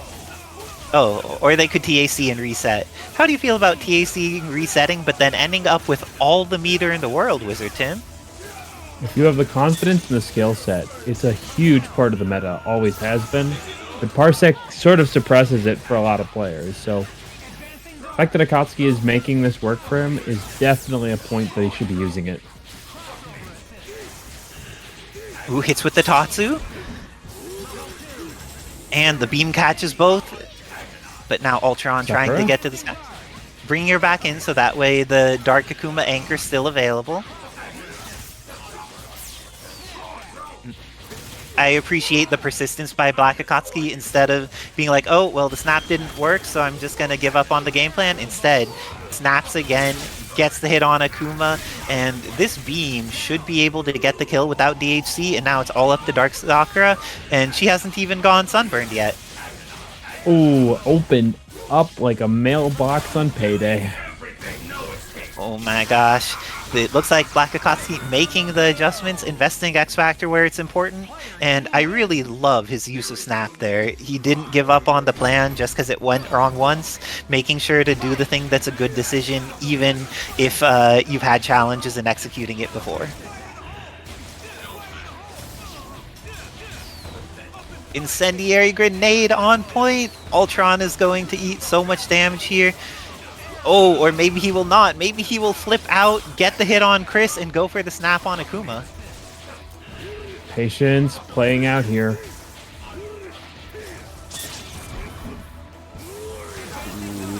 Doesn't get the confirmation there. Let's see if Legend's going to leave Akuma in, or if he's going to try and get him out. Inherently, Gets such the- a strong part of Akuma is just the fact that he uses those bunny hops to position himself out of throw and into safe spots. Ooh, and Wow. managed to use the barrage, gets the cross up overhead. Now Dr. Doom is going to get hit with the double super. Super 1. And then DHC, I assume? Oh, she was a little far away and needed to... If Doom was closer to the corner, that would have worked fine. And Hunk gets in, but doesn't get the combo that he wanted. Thought that since the grenades were high enough, it was going to get the mix there on Sakura. Or the confirm there. I wonder if Legend knows that with some of the changes, you can air-to-air into combo using heavy DP now. Ooh. Speaking of which... Listening to you about the power of Shoken. Shoken, very solid tool in now that this character's been updated. Reset. And Hunk goes down, but Dr. Doom has an X Factor, 3 meters. Oh. Gets caught. And with that, Living Legend going up 2-1 over BLACKxAKATSUKI. Let's see if there's any adjustments. Stays with the same team. Feels confident that they just need to change their play instead of that their team's holding them back. Good stuff to BLACKxAKATSUKI. Let's see how they go about it. Ooh, the super jump confirmed from Chris. Able to get lots of damage in there. But BLACKxAKATSUKI has a hit into the corner. This started from Plasma Beam, though. You think with that scaling? Oh, no, went for the TAC.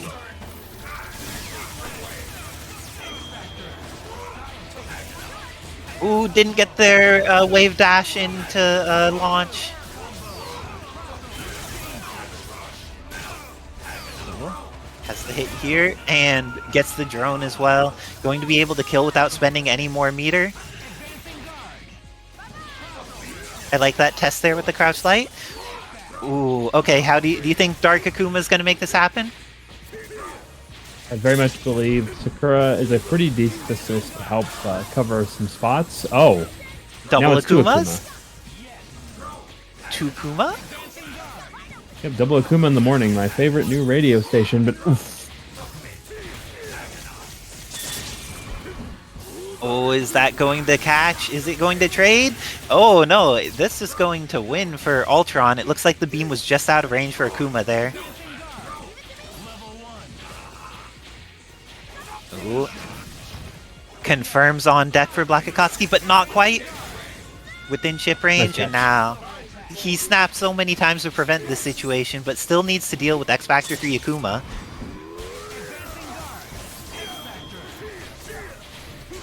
Oh, both of them were in terrifying situations there, but it looks like Dr. Doom's the one who's going to die, and Ultron needs to eat this incoming mix-up. What does... Ooh, manages to block. And Hunk gets the dry tag into the hit. Please keep this easy on yourself. There you go. And with that, BLACKxAKATSUKI ties up the score 2-2. I'm glad that he decided to just go into level 3. How do you feel about just spending the bar, Wizard Tim? I feel like you've encouraged this before. You really got me down to a science. There's no point in prolonging something in a game where any mistake can lead to you getting killed. Just spend and go from there. Yeah, when it's the last character, if there's a thing you could do that will kill them, do the thing that will kill them. But now it looks like Sakura is going away for the Wesker. But I feel like Wesker, even though he's such a strong character in Living Legend's hands, if Akatsuki gets momentum, it could be Wesker falling into Ultron with drones and some assists. I think that there was an assist change. He had been on the purple assist alpha class for HUNK before, correct? Am I mistaken? Oh, I think... Yeah, because BLACKxAKATSUKI had been on the alpha assist for HUNK, and this time he's on gamma assist. Welcome to the world of Marvel vs. Capcom 3. Thank you for catching things quickly, BLACKxAKATSUKI. Get ready for the fight of your life. Because, no, Living Legend, he was making sure he didn't scum you by counterpicking assist.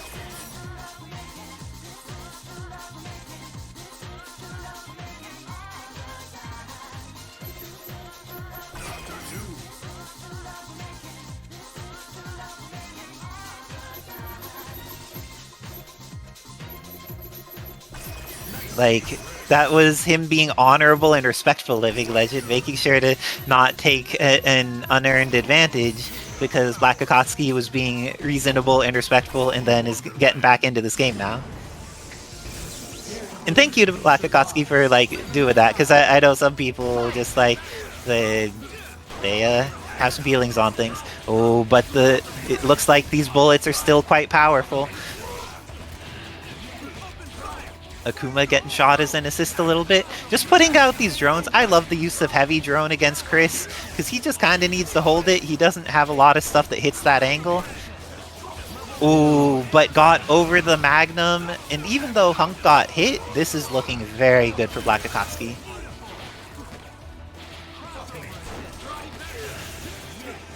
Nice pick. Unable to confirm though. That looked great, and then it just fell apart at the last minute. Oh, and great air throw by Living Legend. Good timing on advancing guards. Good job with the air. And now going to snap in this HUNK. Gets to confirm. What resources does he invest? Invests the X Factor. Still has a good 2/3 of X Factor to try and take this. And ready for the defensive X with the throw.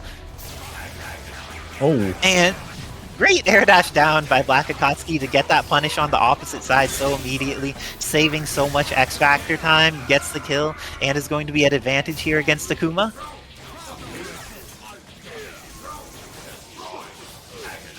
Oh, has level 3 available, can just kill off this Akuma if they keep it simple. And with that, BLACKxAKATSUKI going to take it 3-2 over Living Legend to eliminate him from the tournament. Great work to both of these players.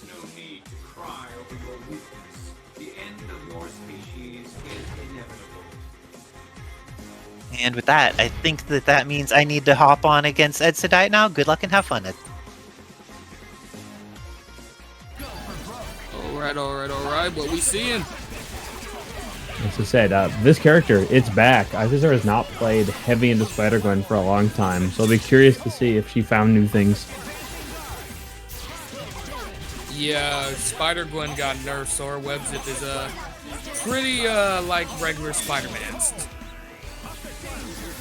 At least the forward one is. The back one's still a little getaway. Presence of a strong dive kick still gives her such great movement, and Isicera just trying to lock. Again, yeah, get rid of him. Get rid of him. He missed. This is fine. We'll take this. We'll take this too. We'll definitely. Oh, she missed the last section by doing it too early. Shoot him again, and he got shot. Oh, never mind. Shoot him again. Caught. Okay, load the grenade. Isicera doesn't like to go for the 50-50, but particularly against Vergil, you can just go for grenade cross, and he has to fall into it. I call that the day one HUNK mix-up. Grenade toss and the dash. That's the perfect day one HUNK right there. Back it with an assist, and it never stops working. Oh, you cannot do that against HUNK. Got the confirms. Do it again. Oh! What? This guy never uses heavy. And you just... And you're gonna down. A small character, though. This is a little awkward to keep her in the combo. Yep, too small. You have to route just a little different for her. Gonna have to get a good hit there.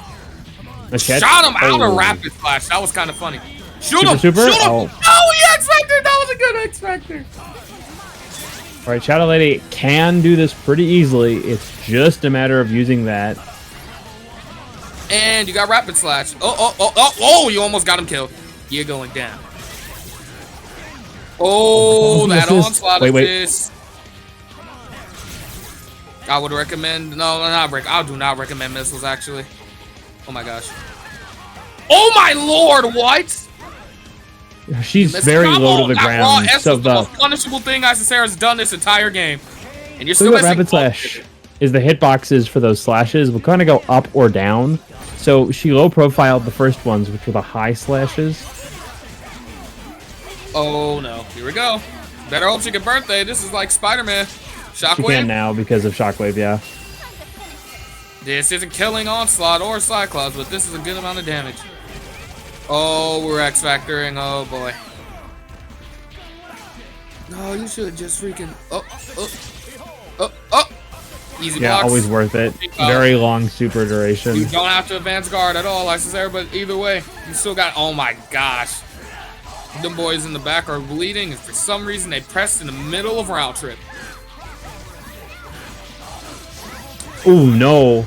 Hunk almost died instantly there. Oh. It's always good to kill Hunk. And Vergil's getting nuked. It's a game of attrition here. She just really wants to see Ed spend all his bar and his X. And that was a success. Now it's her turn. I mean, Goes we'll for see if it stagger is. pressure. Get a lot of patience. Good, there it is. And that's the problem. Ed doesn't have a protection for that teleport on his team. He was Oh my out God, of the range that where he could have used Onslaught. Low scaling is going to do a lot. Boom, about. Not dead. Never mind. Get the install. Rainbow hidden missiles.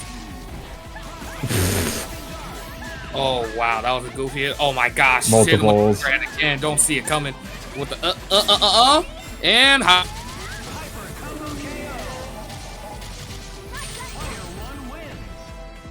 And it feels like a major necessity. The fact of the matter is that Onslaught's a dangerous character, so you really need to learn your fuzzies against him to make the matchup more manageable.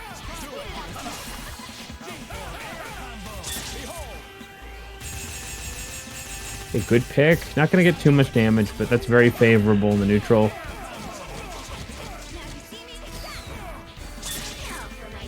Shockwave. Smart. Just going to take what you can here. Oof. Ed panicking a little, and Isicera really made her money there. Install. Has access to the missiles. Yeah, Helmbreaker don't care.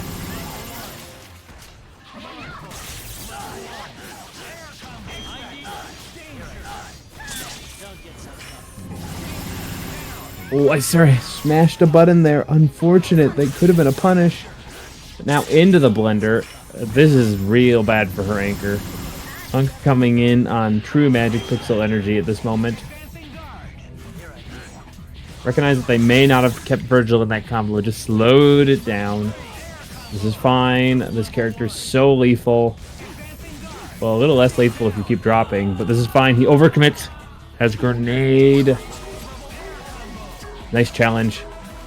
Very nice. Goes for jump loop, jump loop. Line up the level 3. Just enough damage. Isicera showing her defensive edge just when she needed it. Welcome to the world of Marvel vs. Capcom. Oh, Carter Slade wants even more control in this matchup.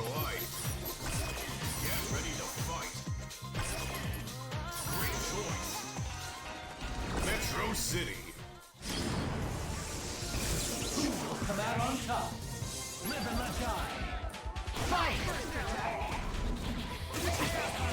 It gets a pickup up for the missiles. This is big, because Carter Slade, I'd argue, has a fantastic tool set to just stop Spider-Gwen in the tracks. So staying on top is pivoting all of your tools to ensure that you don't get caught in the snare. Stays above. Nice. And oh man, that assist instantly immune to all that HUNK pressure. Ed has just made himself a much happier man now. Like, he only has 2 characters to deal with, Isicera. But to lose one. Oof. Great catch on the Bulldog. And this looks to be an all Ed round as Isicera just unable to start anything. Full optimized damage. Going to be in the DHC. With X, this does not seem to be a problem.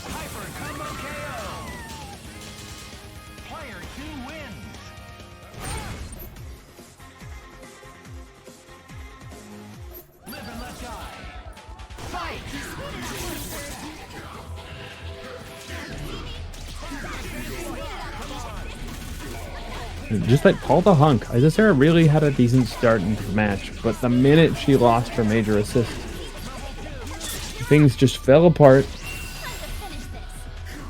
Use that missiles to challenge Carter's air movement and just attempted to actually get a pickup there. Oh, goes for the easy hit. Half his life. A little more even. And chooses to reset the neutral. Ed, no worries, no problems when he has zoning with this raw speed.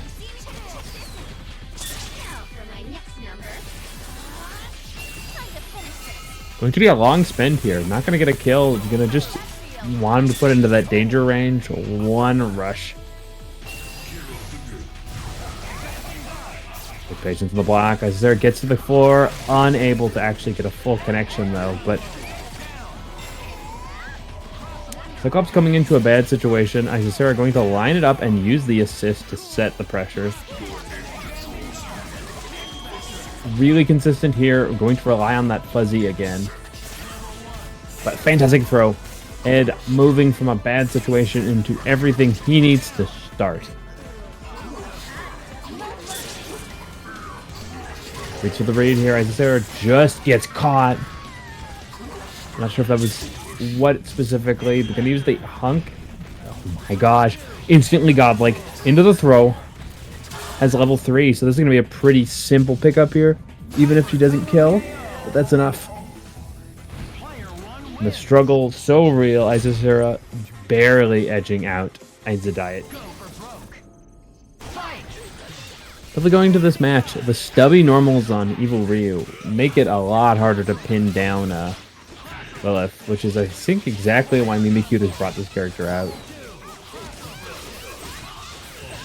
Taking full advantage of this neutral situation, almost killing the assist character, and putting... Oh, that perfectly placed assist from Frank West. Doesn't matter if they don't get the kill here. Kept themselves safe. Still zoning out all of the options here. Katsuki, if he can get that character in, going to have all the damage he needs for an entire team's worth of hits, but Mimikyute presenting a really strong razor of defense and offense here. Ooh. Tried to super. I wonder if that was supposed to be a level 3. And now onto the Frank. Things a much more difficult match until you get the initial hit. How many levels can you get off of this? Finds himself at 3. Not a bad number. Specifically after you kill a stranger. Oh. Just a little too far, but actually even finds a better option here. In the pivotal pickup, they are going to get the dangerous anchor out of the way and get the level 4. Things becoming a perfect situation now.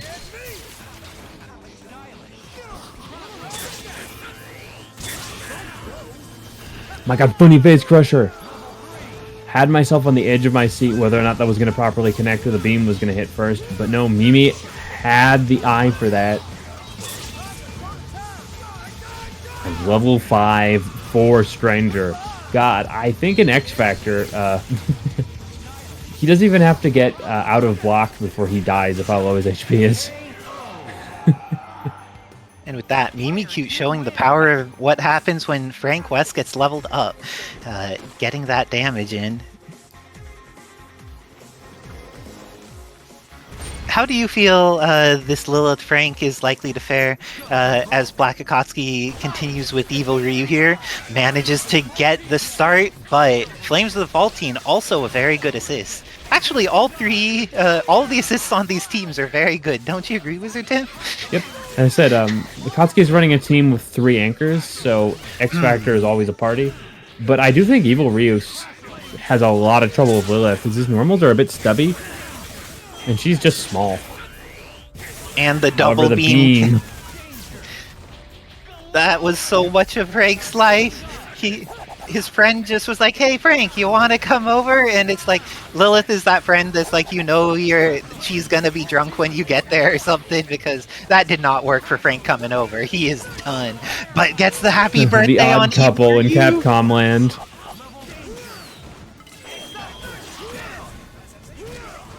Gets the kill and the level up, and now that means Stranger's going to need to deal with level 4 Frank and Hunk without having any X Factor of his own. Mimikyute looking like they're at a substantial advantage. Frankie! Ooh, yeah, anything kills. X Factor paddle saws do kind of a lot of damage, Wizard Tim. would have never guessed. Okay, this is looking like BLACKxAKATSUKI ready to make an adjustment. Who do you think's coming out? Because they're a player that plays so many different characters up to a very high level. Ultron, we're seeing... Doom, yeah, that makes perfect sense. I mean, they could Maybe be a Vergil Ultron player. Doom HUNK again? Oh, no, wait. It's the HUNK, I think. Oh, it's not the HUNK. Okay. Cherry's a lot better than she used to be. Who are they looking for? They may have mixed themselves up. There they go. Yep. It is the HUNK. Okay. It's she's right next to Sherry. Just go over one. It's the scenic route. Like, you know how... Wait, it's a Resident Evil game. Doesn't he need to backtrack at some point? It was just like the backtracking of the game, you know? Yeah, he has to collect enough typewriter ink ribbons before he can play the character. Oop. But HUNK bleeding, but the first solid hit here is from BLACKxAKATSUKI onto this Lilith and hits the upward TAC. Is this going to go into infinite? Even if it doesn't, I think it's likely... Oh no, crossed up his input! And misses the air dash as well. BLACKxAKATSUKI seeming like they're having a little bit more input drops this time around than they do on a lot of brackets that they enter. Is Frank just like a happy birthday machine? He has been getting so many happy birthdays this set, Wizard Tim. I think it's told you it's Mimikyute's got a very discerning eye for neutral situations, so any character you hand them becomes a sniper. DHC, and with the Shining Servant, is going to be able to kill off Doom. Actually, is that Shining Servant, or does that super have another name? Because Morrigan's the Shadow Servant. Shining. Okay, because I just know for Shining Blade, but I don't know for the super. Ooh, Lilith goes down. This is the first time that HUNK is not getting blown up as an assist, because BLACKxAKATSUKI saves him, invested protecting his character with X Factor, and with that, going to be able to kill off Frank quickly. Now it's up to Mimikyute's HUNK. Have we seen them even need to rock the HUNK? They've just been rocking it with Frank and Lilith so far. Yeah, I really haven't seen what this character can do, but I don't the know how you command got throw. that. Maybe was expecting BLACKxAKATSUKI to block and wanted it to be the mix-up, but instead is going to lose HUNK here. And with that, BLACKxAKATSUKI gets on the board, going 1-2 against Mimikyute. The adjustment seems like it was good, and also that X Factor to save HUNK was so incredibly clutch by BLACKxAKATSUKI that set. Exactly what they needed in order to stay in this. This is big. Gets the mid screen. How many levels do you think he can get? He has 2 assists, or like, yeah, up to paddle saws, that's all you need. Like, level 5 is marginally better than level 4, but level 4 is enough to win games. That was so intelligent. As I do think Ultron's normals just get caught by paddle saws so easily, so kill this character, figure out the rest from there. Killing this character and figuring out the rest from there, good plan. Ends up going into the Sphere Flame. Frank is dead, but Mimikyute has all of the resources, almost 5 bars on deck. Wait, what? Oh, we got crossed. No, it was the good cross, because BLACKxAKATSUKI got under him in time in order to cross up the super. Got 3 of Mimikyute's bars, but is then going to eat a decent chunk of damage on Doom. Ooh, HUNK taking a hit. That's too high in there, right? Yeah, too high. Was not going to protect that. Oh, I thought it might have hit the Ultron, though, but that's bad. But Dark Lilith has access to X Factor 3, may not have access to a life bar for long, though. And with that, be careful, small body. Perfect adjust.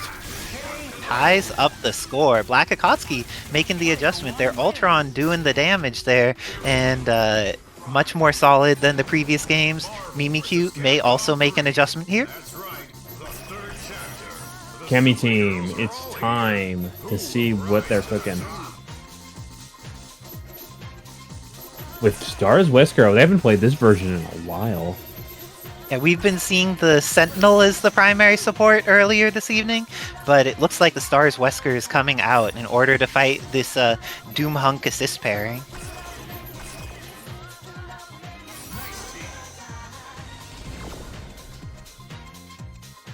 Danger Room.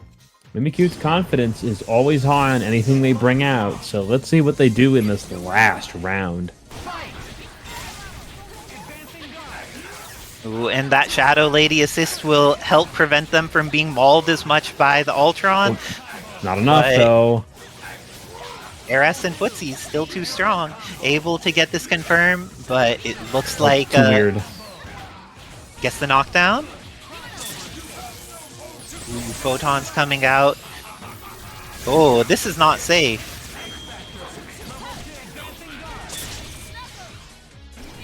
And the cross-up input, both of them have been so good at using their movement to cross out the other's inputs.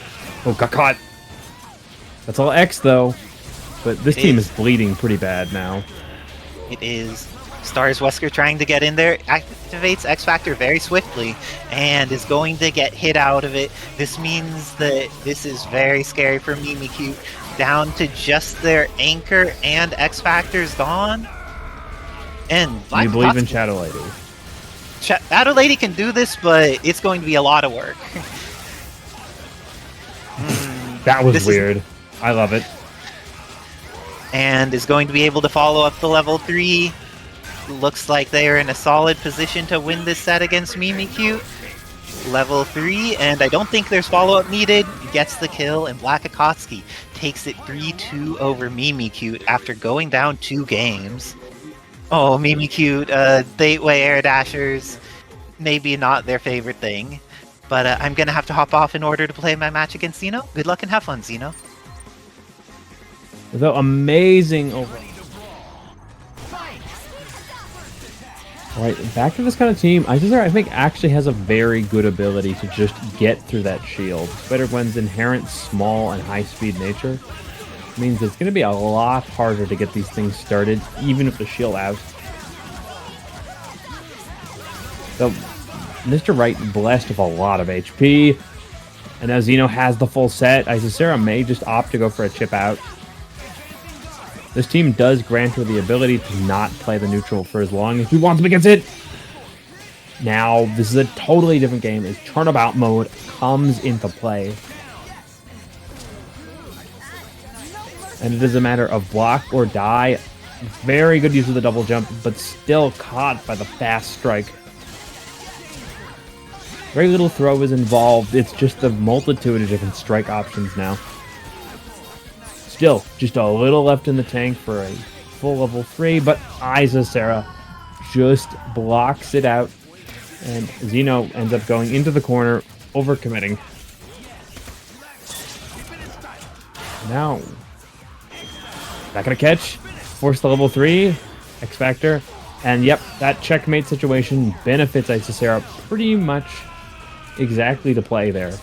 It honestly seems like Zeno probably would have preferred just to let the Dante go there. May not have even...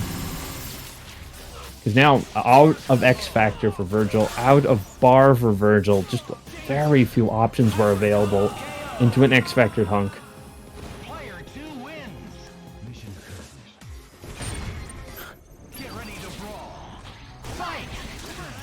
Now, things started super strong. You can see Zeno's confidence. Phoenix Wright, a very good practitioner of this character. But still has to play against the RNG for this evidence here. Had a pretty good set earlier, but now that terrible luck. Now has a lot of health. Let's see if Isicera is going to move to a much more defensive-based gameplay style just to work through the Phoenix Wright problem. See if she can get that last bar. Gwenum going to be a big play in there. Can't. Goes for the Shockwave instead. That's almost cutting it to a single touch hit here. Just enough. Okay. My confidence nowhere near to Isicera's level in that situation, but things are much more smooth sailing. There's a very bleeding Dante. Only going to have to just suffer endless quantities of grenades and guns here. Nice preparations. Isicera almost finds a bar before they have to fight the big problem on this team, but it's not a problem if you get hit. Oh! Limb difference noticeably towards Vergil here. And that takes care of HUNK. Isicera still has Spider-Gwen. This character is so small they can dodge a lot of the problems. Yep, Zeno doesn't have the adjustment for the smaller character there. And dive kick, full send. Zeno still barred up, still has a lot of X left. The storm will end, but the question is, will Shadow Lady make it out of here? Okay, that's one combo, but I don't think he can finish it from that setup. Zeno giving a lot of room for Isicera, but closes the pincer one more time. Now it is a matter of looking for where she can escape here. Next touch is a kill. All on the patience. And not able to close it out. Zeno puts himself on the board. What? Patience pays off.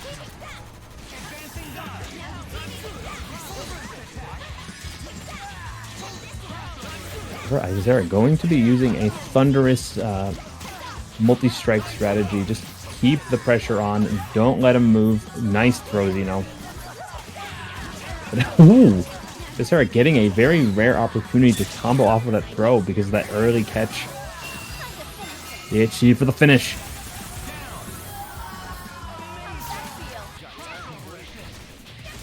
I wonder if we'll see a snap opportunity. Isicera one to kill characters. That's another fantastic pickup off of the throw here. Evades, Helmbreaker, patience, persistence, power. Isicera really knows what they need to be doing. Goes into the Cammy mode here. Gonna tag his foot. Oh, doesn't. Still has dive kick option though. Doesn't lose too much life on HUNK. Gonna let Spider-Gwen work for the living here. Yep. Overcommit. Zeno was ready and perfectly willing to unleash the X Factor on that block. Still wants to get HUNK life as far up as they can. So Shadow Lady going to probably be playing the defense options here. Ooh, a smart reaction. Realizes that Zeno overcommit when he was way out of distance that Isicera could evade. Slight risk, high payout. 2 up.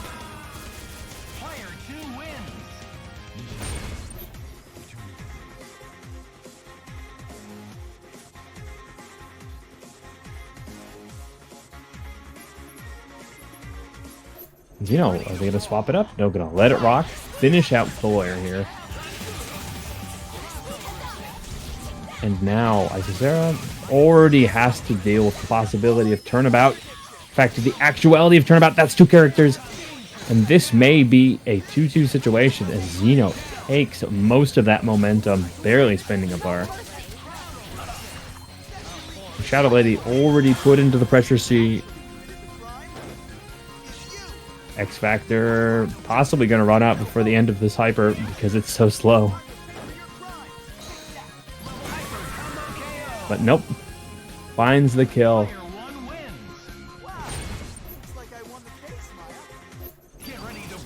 And that does bring us to a 2-2 situation. There's probably a lesson to be taken from this, but I, for one, couldn't tell you the obvious choice here. But Isicera might know a thing or two. Going in on the Phoenix right, unable to get the full kill here. But this level of mix perfectly. Blasting, that's 2 characters. Isicera has the Happy Birthday Super available. And Equity looking real good. Ooh, the crazy cross. You only get that maybe once a set. Isicera saving it to when it was most effective. And there we go. That was not an easy fight, but Isicera going to send Zeno to tomorrow's bracket. But I do feel like Zero is one of the things that makes Wolverine a challenging character to play in the current meta. He's so hard to get in on. He could just put bullshit on screen that Wolverine needs to deal with, and then if he hears an assist, he could just react with Buster, and it is terrifying to try and deal with all of this nonsense. And now built up another Shogundo, just getting his chip game on deck, and who needs to chip when you get the confirm? Yep, the engine just runs as long as it needs to. Very good. This is what happens when you don't kill your opponent, though. PA Sword investing the X, getting rid of 0, and has half of X for the mix. Let's see what Doom's incoming is. Tried to dash out, but Sword was ready and got it down TAC. What's the ideal Doom? Let's see, Sphere Flame? Oh no, did not get Sphere Flame. He was still on cooldown for some reason. Both of them got their swords on. Romora sets up another layer. It's hit or get hit at this point. There's not much room for dodging. Ooh, and with that, great X Factor by Romora in between the Berserker Barrage and the Super. Ready as soon as he saw that like pre-flash, but PA Sword has the hit with Doom. Did not get the confirm, however, and now Romora using that Rapid Slash and Devil Trigger and X Factor to be able to confirm into TAC, going to be able to kill off Dr. Doom, but this leaves Swords Vergil with almost 4 meters here. No, but does 4 meters do you any good if you have no life bar, Wizard Tim? No, you can't save it. And with that, the life bar goes to nothing. Remora cleaning it up and taking out Swords Vergil, taking the first game, 1-0 over Sword. The Sword already did better than I did in my entire set against Remora. Remora just ran me over with the 0 each game, so let's see if they're able to get more momentum with this Wolverine like they did that last game.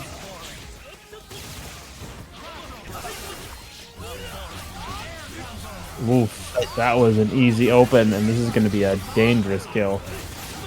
This is one of the things that makes Wolverine against 0 so frustrating, is if 0 zones out Wolverine and he's successful, Wolverine dies. But also, if 0 just like touches Wolverine and he's successful, Wolverine also dies. So it is a really rough matchup to try and deal with. And now, with Wolverine gone, is there a confirm from that height? Gets the super. Let's see. Goes into Swords. Nice adjust. Oh, unfortunately you lost the one you wanted.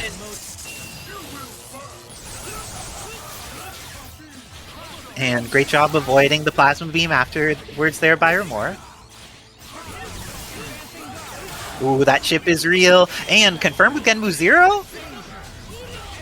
Very good stuff there by Romora. Realized that they would be okay to take that, and now getting back lots of life on both 0 and Doom. And has the hit on Vergil. This is looking like not the end of the game.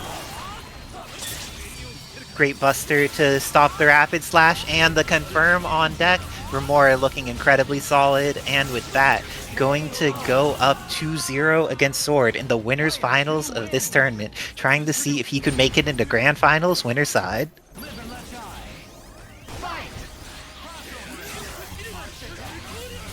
Okay. This time things not going so well for Wolverine's start of round again, but let's see if it's going to be a kill. Ends up investing the Shogunmu. Wolverine not a healthy enough mutant to make it through even a single Shogunmu with the follow-up, I think. Ooh, into that mix. There's 2 options, and unfortunately one of them will always lead to you being hit and then blocking again even if you don't get it. And the side TAC ends up working out there. Going to go for... Oh, that reset! But 0 lived, and now when 0 lives, Romora making sure to get the corner early so they could have the side switch so that the double sense Suizon would be both a hard knockdown and an OTG. Good stuff.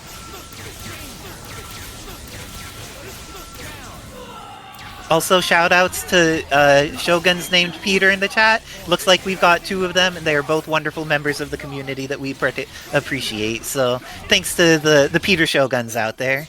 Yeah, the Marvel Peters. What a fantastic bunch.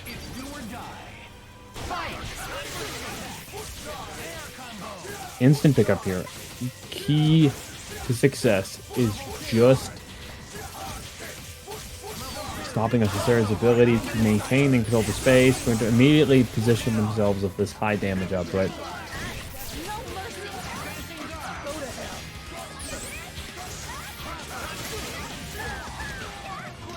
Good catch here.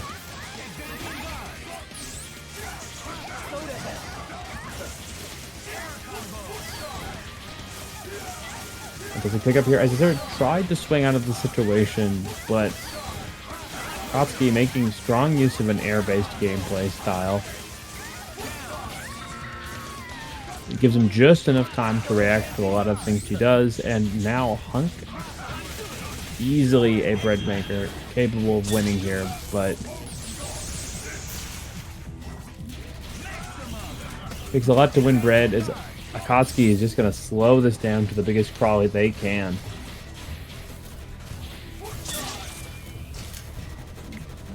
Oh, she could have used probably the low spray there to possibly keep herself covered, but that forward spray going to get caught, and this a fast match. Going all the way, it looks like, so Akatsuki's first win.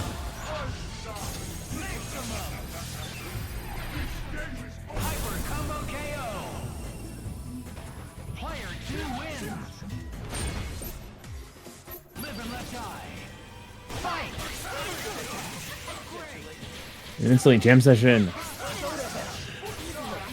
The merits of this shell being more than enough to seemingly overwhelm a lot of Isicera's basic strategies here.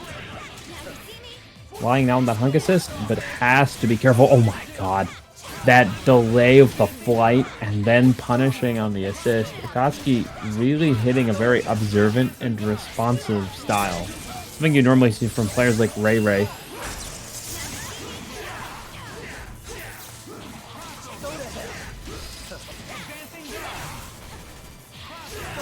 Isicera is still just relying on this fast movement here and the missiles. But Gwen just not able to start anything. Definitely the difficulty of playing all the way from the other coast means that a lot of the inherent speed can be depreciated.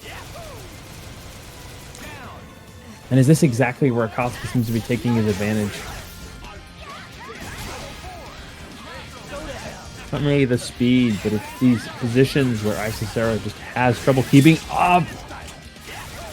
Quick and easy answer, recognizing that the happy birthday situation, but I could have probably just gone for something else. It's now HUNK, magic pixel or not, gets a chance to make this comeback. He's on the edge, cannot be calling assist like that. This makes it such a different situation now. Right, Isicera's got a little X factor, and depending on this hit, it doesn't matter about the difference. So the zoning matchup against a character pretty weak to it. It's all on the edge here, but sneaky. Takes the risk, crosses under. What looked terrible. A poor assist call takes to a victory for Isicera.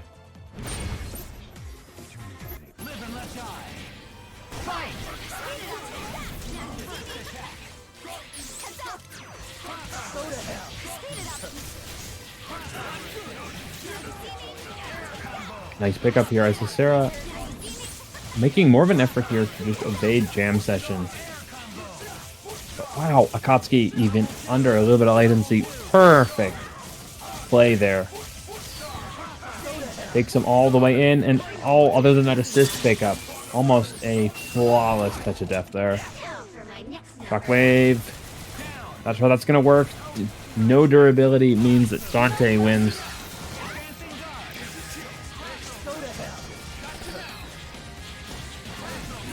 No Shadow Lady didn't look to play twice now.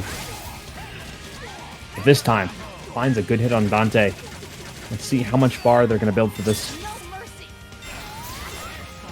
Brings the install. Oh, bad assist call. Is that missile going to protect? Oof. Life flashing before their eyes there.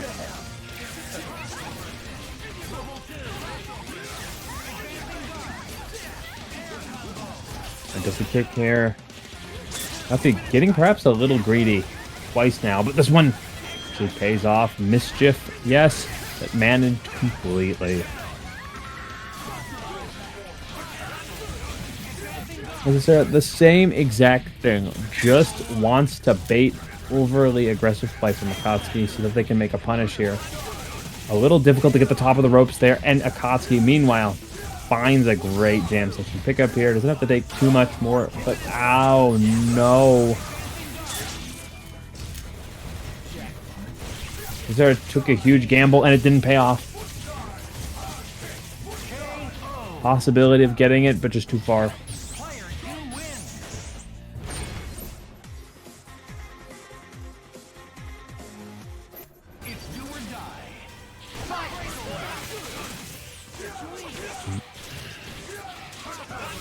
That jam session really giving Isicera a lot of hesitation. Spider-Gwen, a character really very well known for that forward-moving aggression. But in the style Isicera wants to play the character, they just find themselves endlessly banging into the net.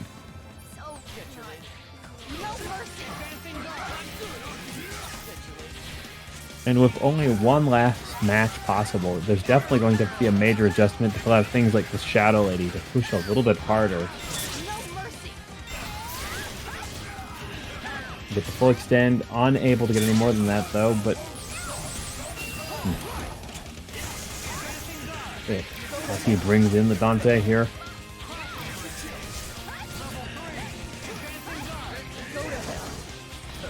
Some situations that Isicera is just very over-reliant on the HUNK assist, and they stay out long enough, but Akatsuki has just been putting a lot of their effort to the snipe. Whatever, this is the hit she needs. And just enough damage, I think, to mash this. Goes back in, goes for the meaty. Yeah, I think tried to hit a button there. And same DHC, second verse, same as the first. Perfect. Oh, not perfect.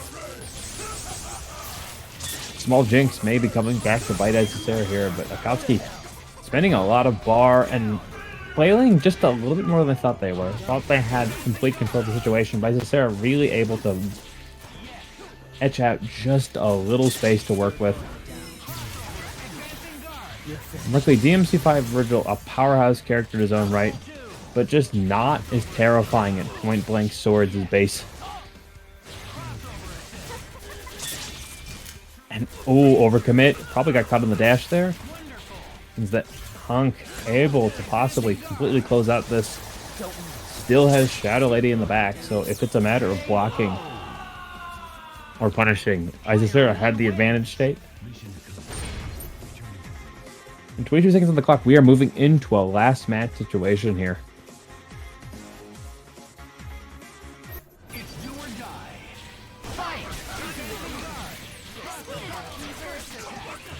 And finally, Isicera seemed that last set to figure out what Shadow Lady needed to be doing in that situation. And with that, really, a lot of the play came alive.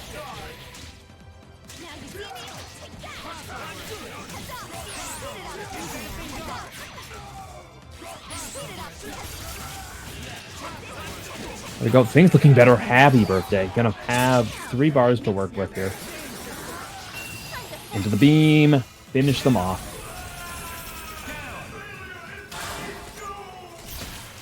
Okay, brings in the HUNK for the mix here. They've been saving a lot of it for not spending here. And with the X Factor, I think this is an easy kill.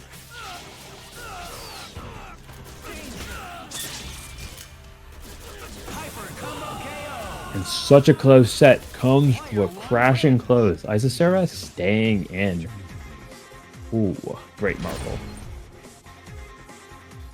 This time Sword gonna put it straight to the blade here. Isicera definitely had some success fighting these teams in prior situations, but there's 3 whole matches for Sword to figure it out, and we've seen how impressive their learning capability is.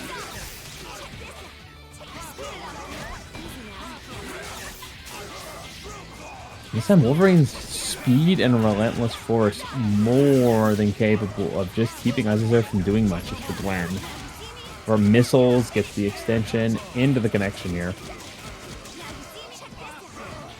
Oh, missing a pivotal link, but it's all good. The assist bringing it back in for a reset. And Doom was a huge problem for Gwen last set, so let's see if Sword can channel the same power as Akatsuki here.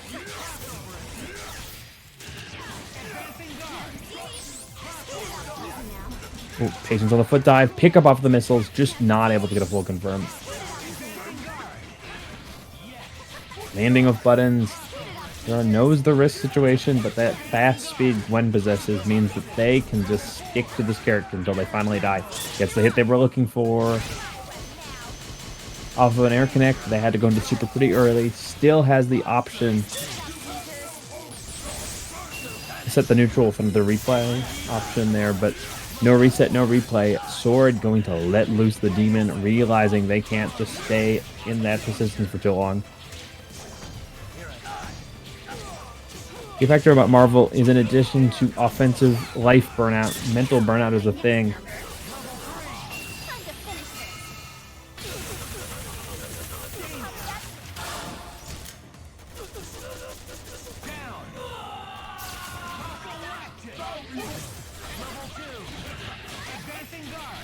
Now, once again, only Doom, 3 bars. It is a matter of a keep out a situation, or as Isicera finds this fantastic hit. Give up already. Player 1 wins. Go for broke. Fight. Wolverine really did lead the pack in this first match, so let's see if S.W.O.R.D can't combine a lot more of that force multiplier.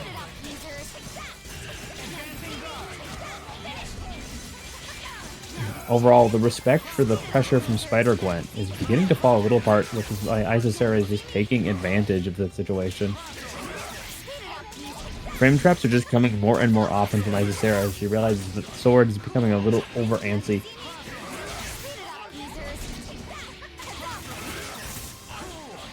Because a big factor of that endless tech chase against Doom was, I think, overall the mental pressure that put on him. To feel like he was spinning his wheels, and now Isicera is just taking advantage of this. That's still going to connect, I believe. Okay, I think this is almost more favorable.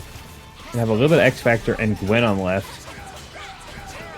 So now, for those who aren't familiar, Gwenum will grant access to more speed even out of X Factor. Ooh, S.W.O.R.D dropping a huge combo there.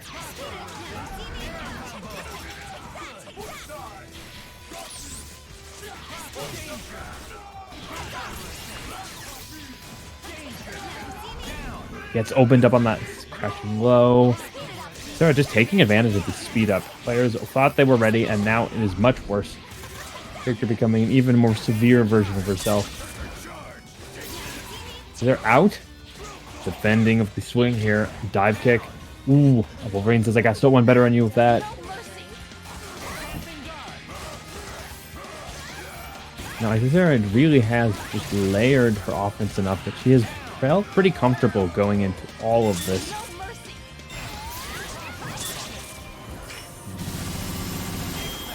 Patiently waited, recognizing that that was going to be the likely burst option from S.W.O.R.D here, but still unable to complain.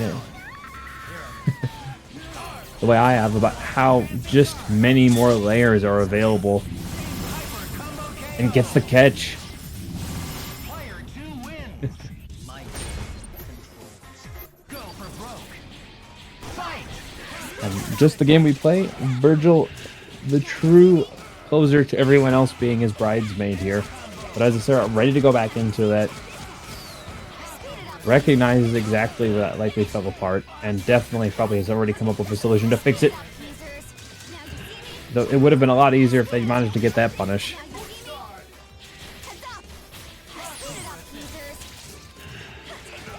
Ooh, late overhead S.W.O.R.D. Probably looking for the low there. Shockwave. Okay, looks like it's gonna be pretty low scaling on the starter here, so. Yeah, reset available. Isicera just looking for a panic move. Ah, a little late on the gun. Oof, didn't want that. Parsec magic sometimes. And that unfortunate Swiss cheese definitely proving to be the downfall here. Ooh, but not enough. Almost got the shot, buddy, and I would definitely X to kill the HUNK here.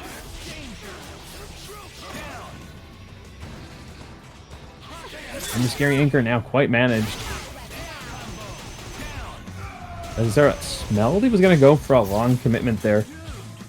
Took the risk that the hitbox would work the way she wanted it. And with that high value exchange going in her favor, she is just putting the Doom back into the corner.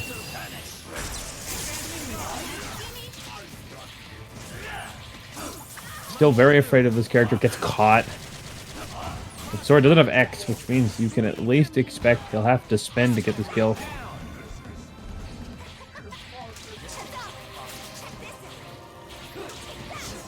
A little bit of everything going Isicera's way. That neutral situation brings back in Spider-Gwen.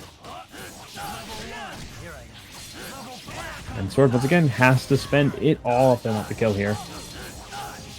Means that the next character probably going to have a pretty clear option, or if they do not get this kill successfully, that's going to be Spider Lady, and that's close enough for the X option. And Super will finish this 2-up.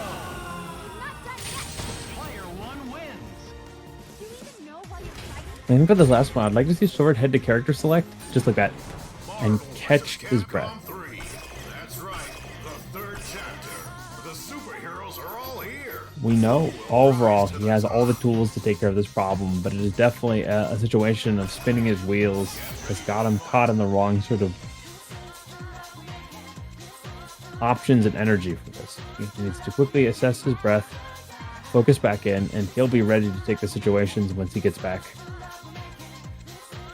There's never a bad time to hydrate, specifically if you have the time to grab a water bottle or something between matches.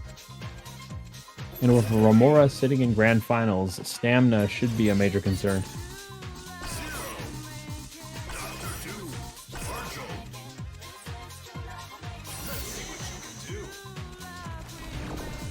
Metro City. Come out on top. It's do or die. Fight! Okay, last match possible. Sword bringing out the legendary weapon against Mavericks.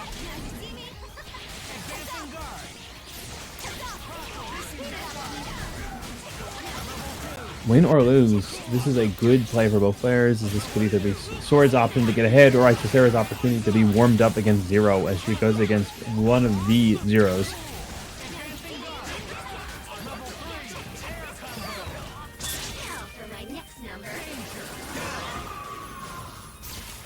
Fast kill.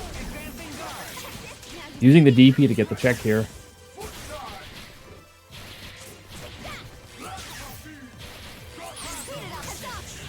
Definitely, Isicera, I feel as if there are aspects of how she's using her movement that just keep continually getting thrown. Wow. Unexpected defense working the way she wanted it there. Use the missiles, and I expect X Factor get this kill.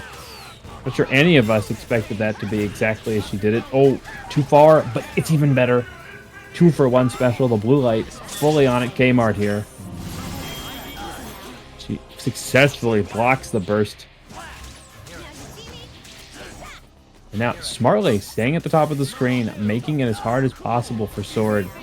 Remember, if Vergil is in hit stop, his X Factor lasts considerably longer. So just have him sit in air cutscenes. He's moving and not swinging. You can expect it to be a lot easier for yourself.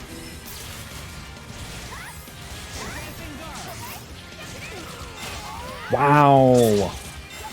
A lot of little adjustments Isicera makes that could be put into risk.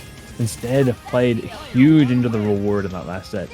She closes out against Sword, 3-1. You have to put everything they've learned in these last sets to come together.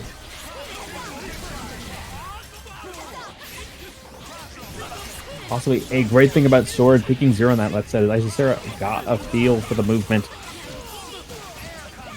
We saw a huge amount of adaptation against Akatsuki to get a better feel for where they had to move, what they had to do, but still cannot escape the setup expert here.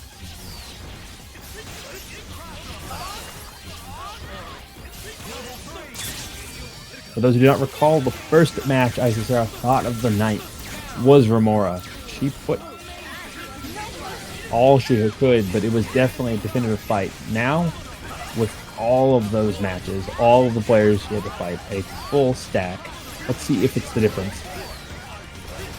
Let's see if all of that experience that she got with the extra fights will be enough to take care of it. Because Romora's got endless quantities of the 0 setups here. And looks like he's going to get perfect height for what I described as the white comet mix, just this fast blink, and you miss it forward or back behind you, coming in at that high diagonal. Ooh, tried, and still, that's a punishment that I've be nice.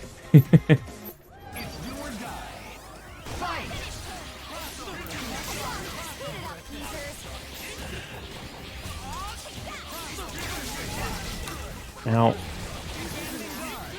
with respect to the missiles, both players need to adjust their neutral to deal with.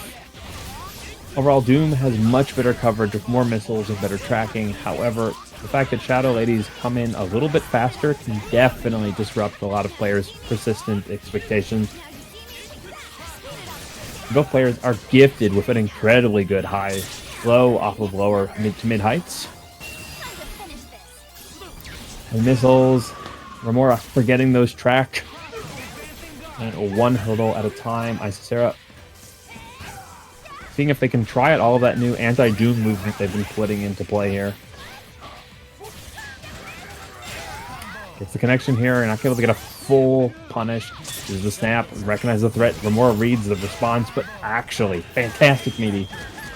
Isicera had so much practice with these characters. Sword, always the mentor, has definitely given her what she needs to figure things out.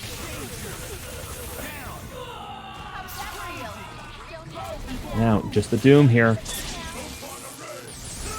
That's an array. Romora has X.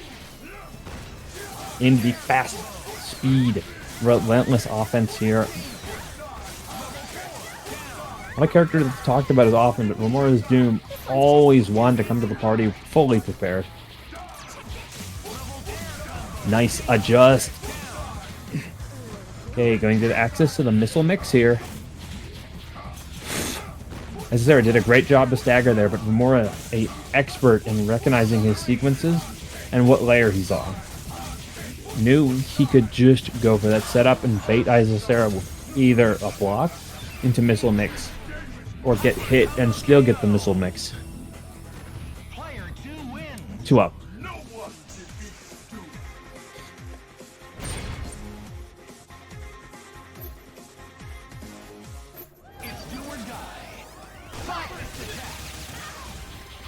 Throw here, unable to get a confirm, but caught in the sandwich. All small character adjustment not fully available.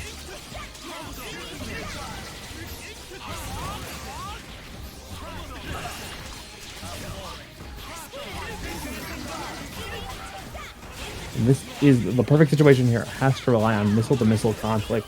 Gets the connect, but oh, pivotal drop. Probably the end of it. More actually fantastic use of the super. Not always the most common usage, but they created a very linear path the character had to travel on. Brought them back to the ground, and then were able to set up a buster pressure option. Fantastic persistence. Isicera showed they had a lot of adjustments here, but once again, Romora able to on the fly, but into the... All things closing it out here. And is Isicera ready for the Vergil? Romora ready for the answers. And one last deadly mix will decide it all. The Romora ends in grand finals, goes for the blistering sword pressure, or Isicera is going to stay alive and push towards that reset. He's out of resources, but he still has X. Sneaks it under. It's a level 3 situation here. We have just a little bit life. Into the state. Romora has to spend his last bar. Can't be chipped here. It's up to Isicera. Ooh, read the stinger. And one on the board of what's going to need to be a 5-game climb as Romora still looms over for grand finals win here.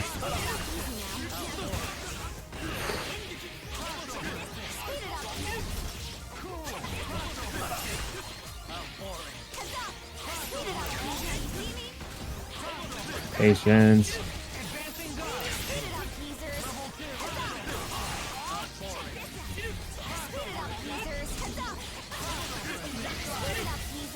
Okay, missiles are loose here. Isicera has to recognize. Oh, thankfully that character not easy to confirm. Gonna spend. Just needs to kill that Zero.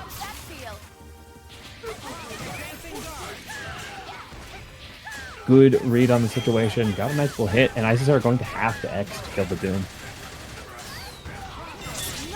This is the high-risk situation, is that does get this kill, but that does mean there could possibly be a red carpet for Vergil when he comes in like this. Nice try for Isicera, but that actually, if the DHC timing means that he was able to leave space faster than she can snap. Missiles for the coverage once again. And Isicera took the risk to swing in a situation they really shouldn't have.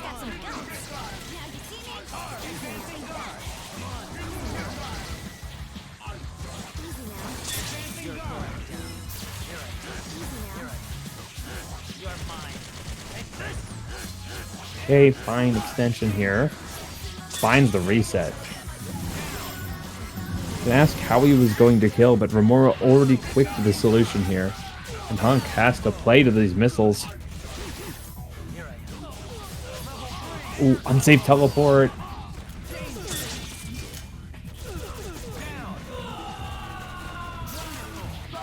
And now, same situation before. Dr. Doom in a terrible possible position.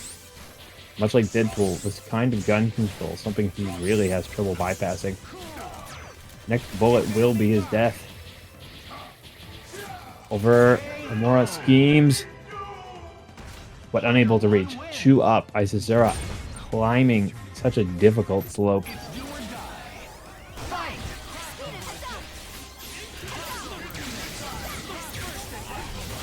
Gets the catch here. Ooh, finds a huge hit on HUNK here. That is a lot of life before you can even blink. Missile pressure. Stagger, stagger.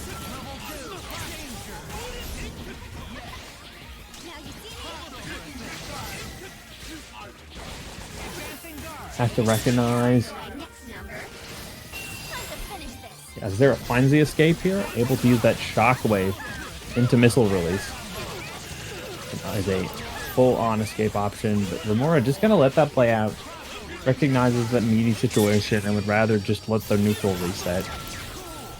When you have a lead such as himself, there's no point in getting overly risky.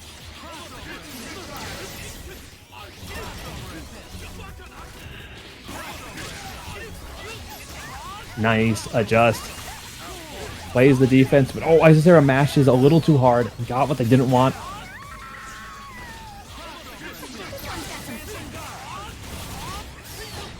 And this time the mixer is open. One more layer. And that will be the opening. Still has access to X, so it's an easy pickup into the finish. And this time, Romora closes it out. 3-2 Grand Finals, first round. Romora is our champion, Community Edition number 5. Oh, that was a great match.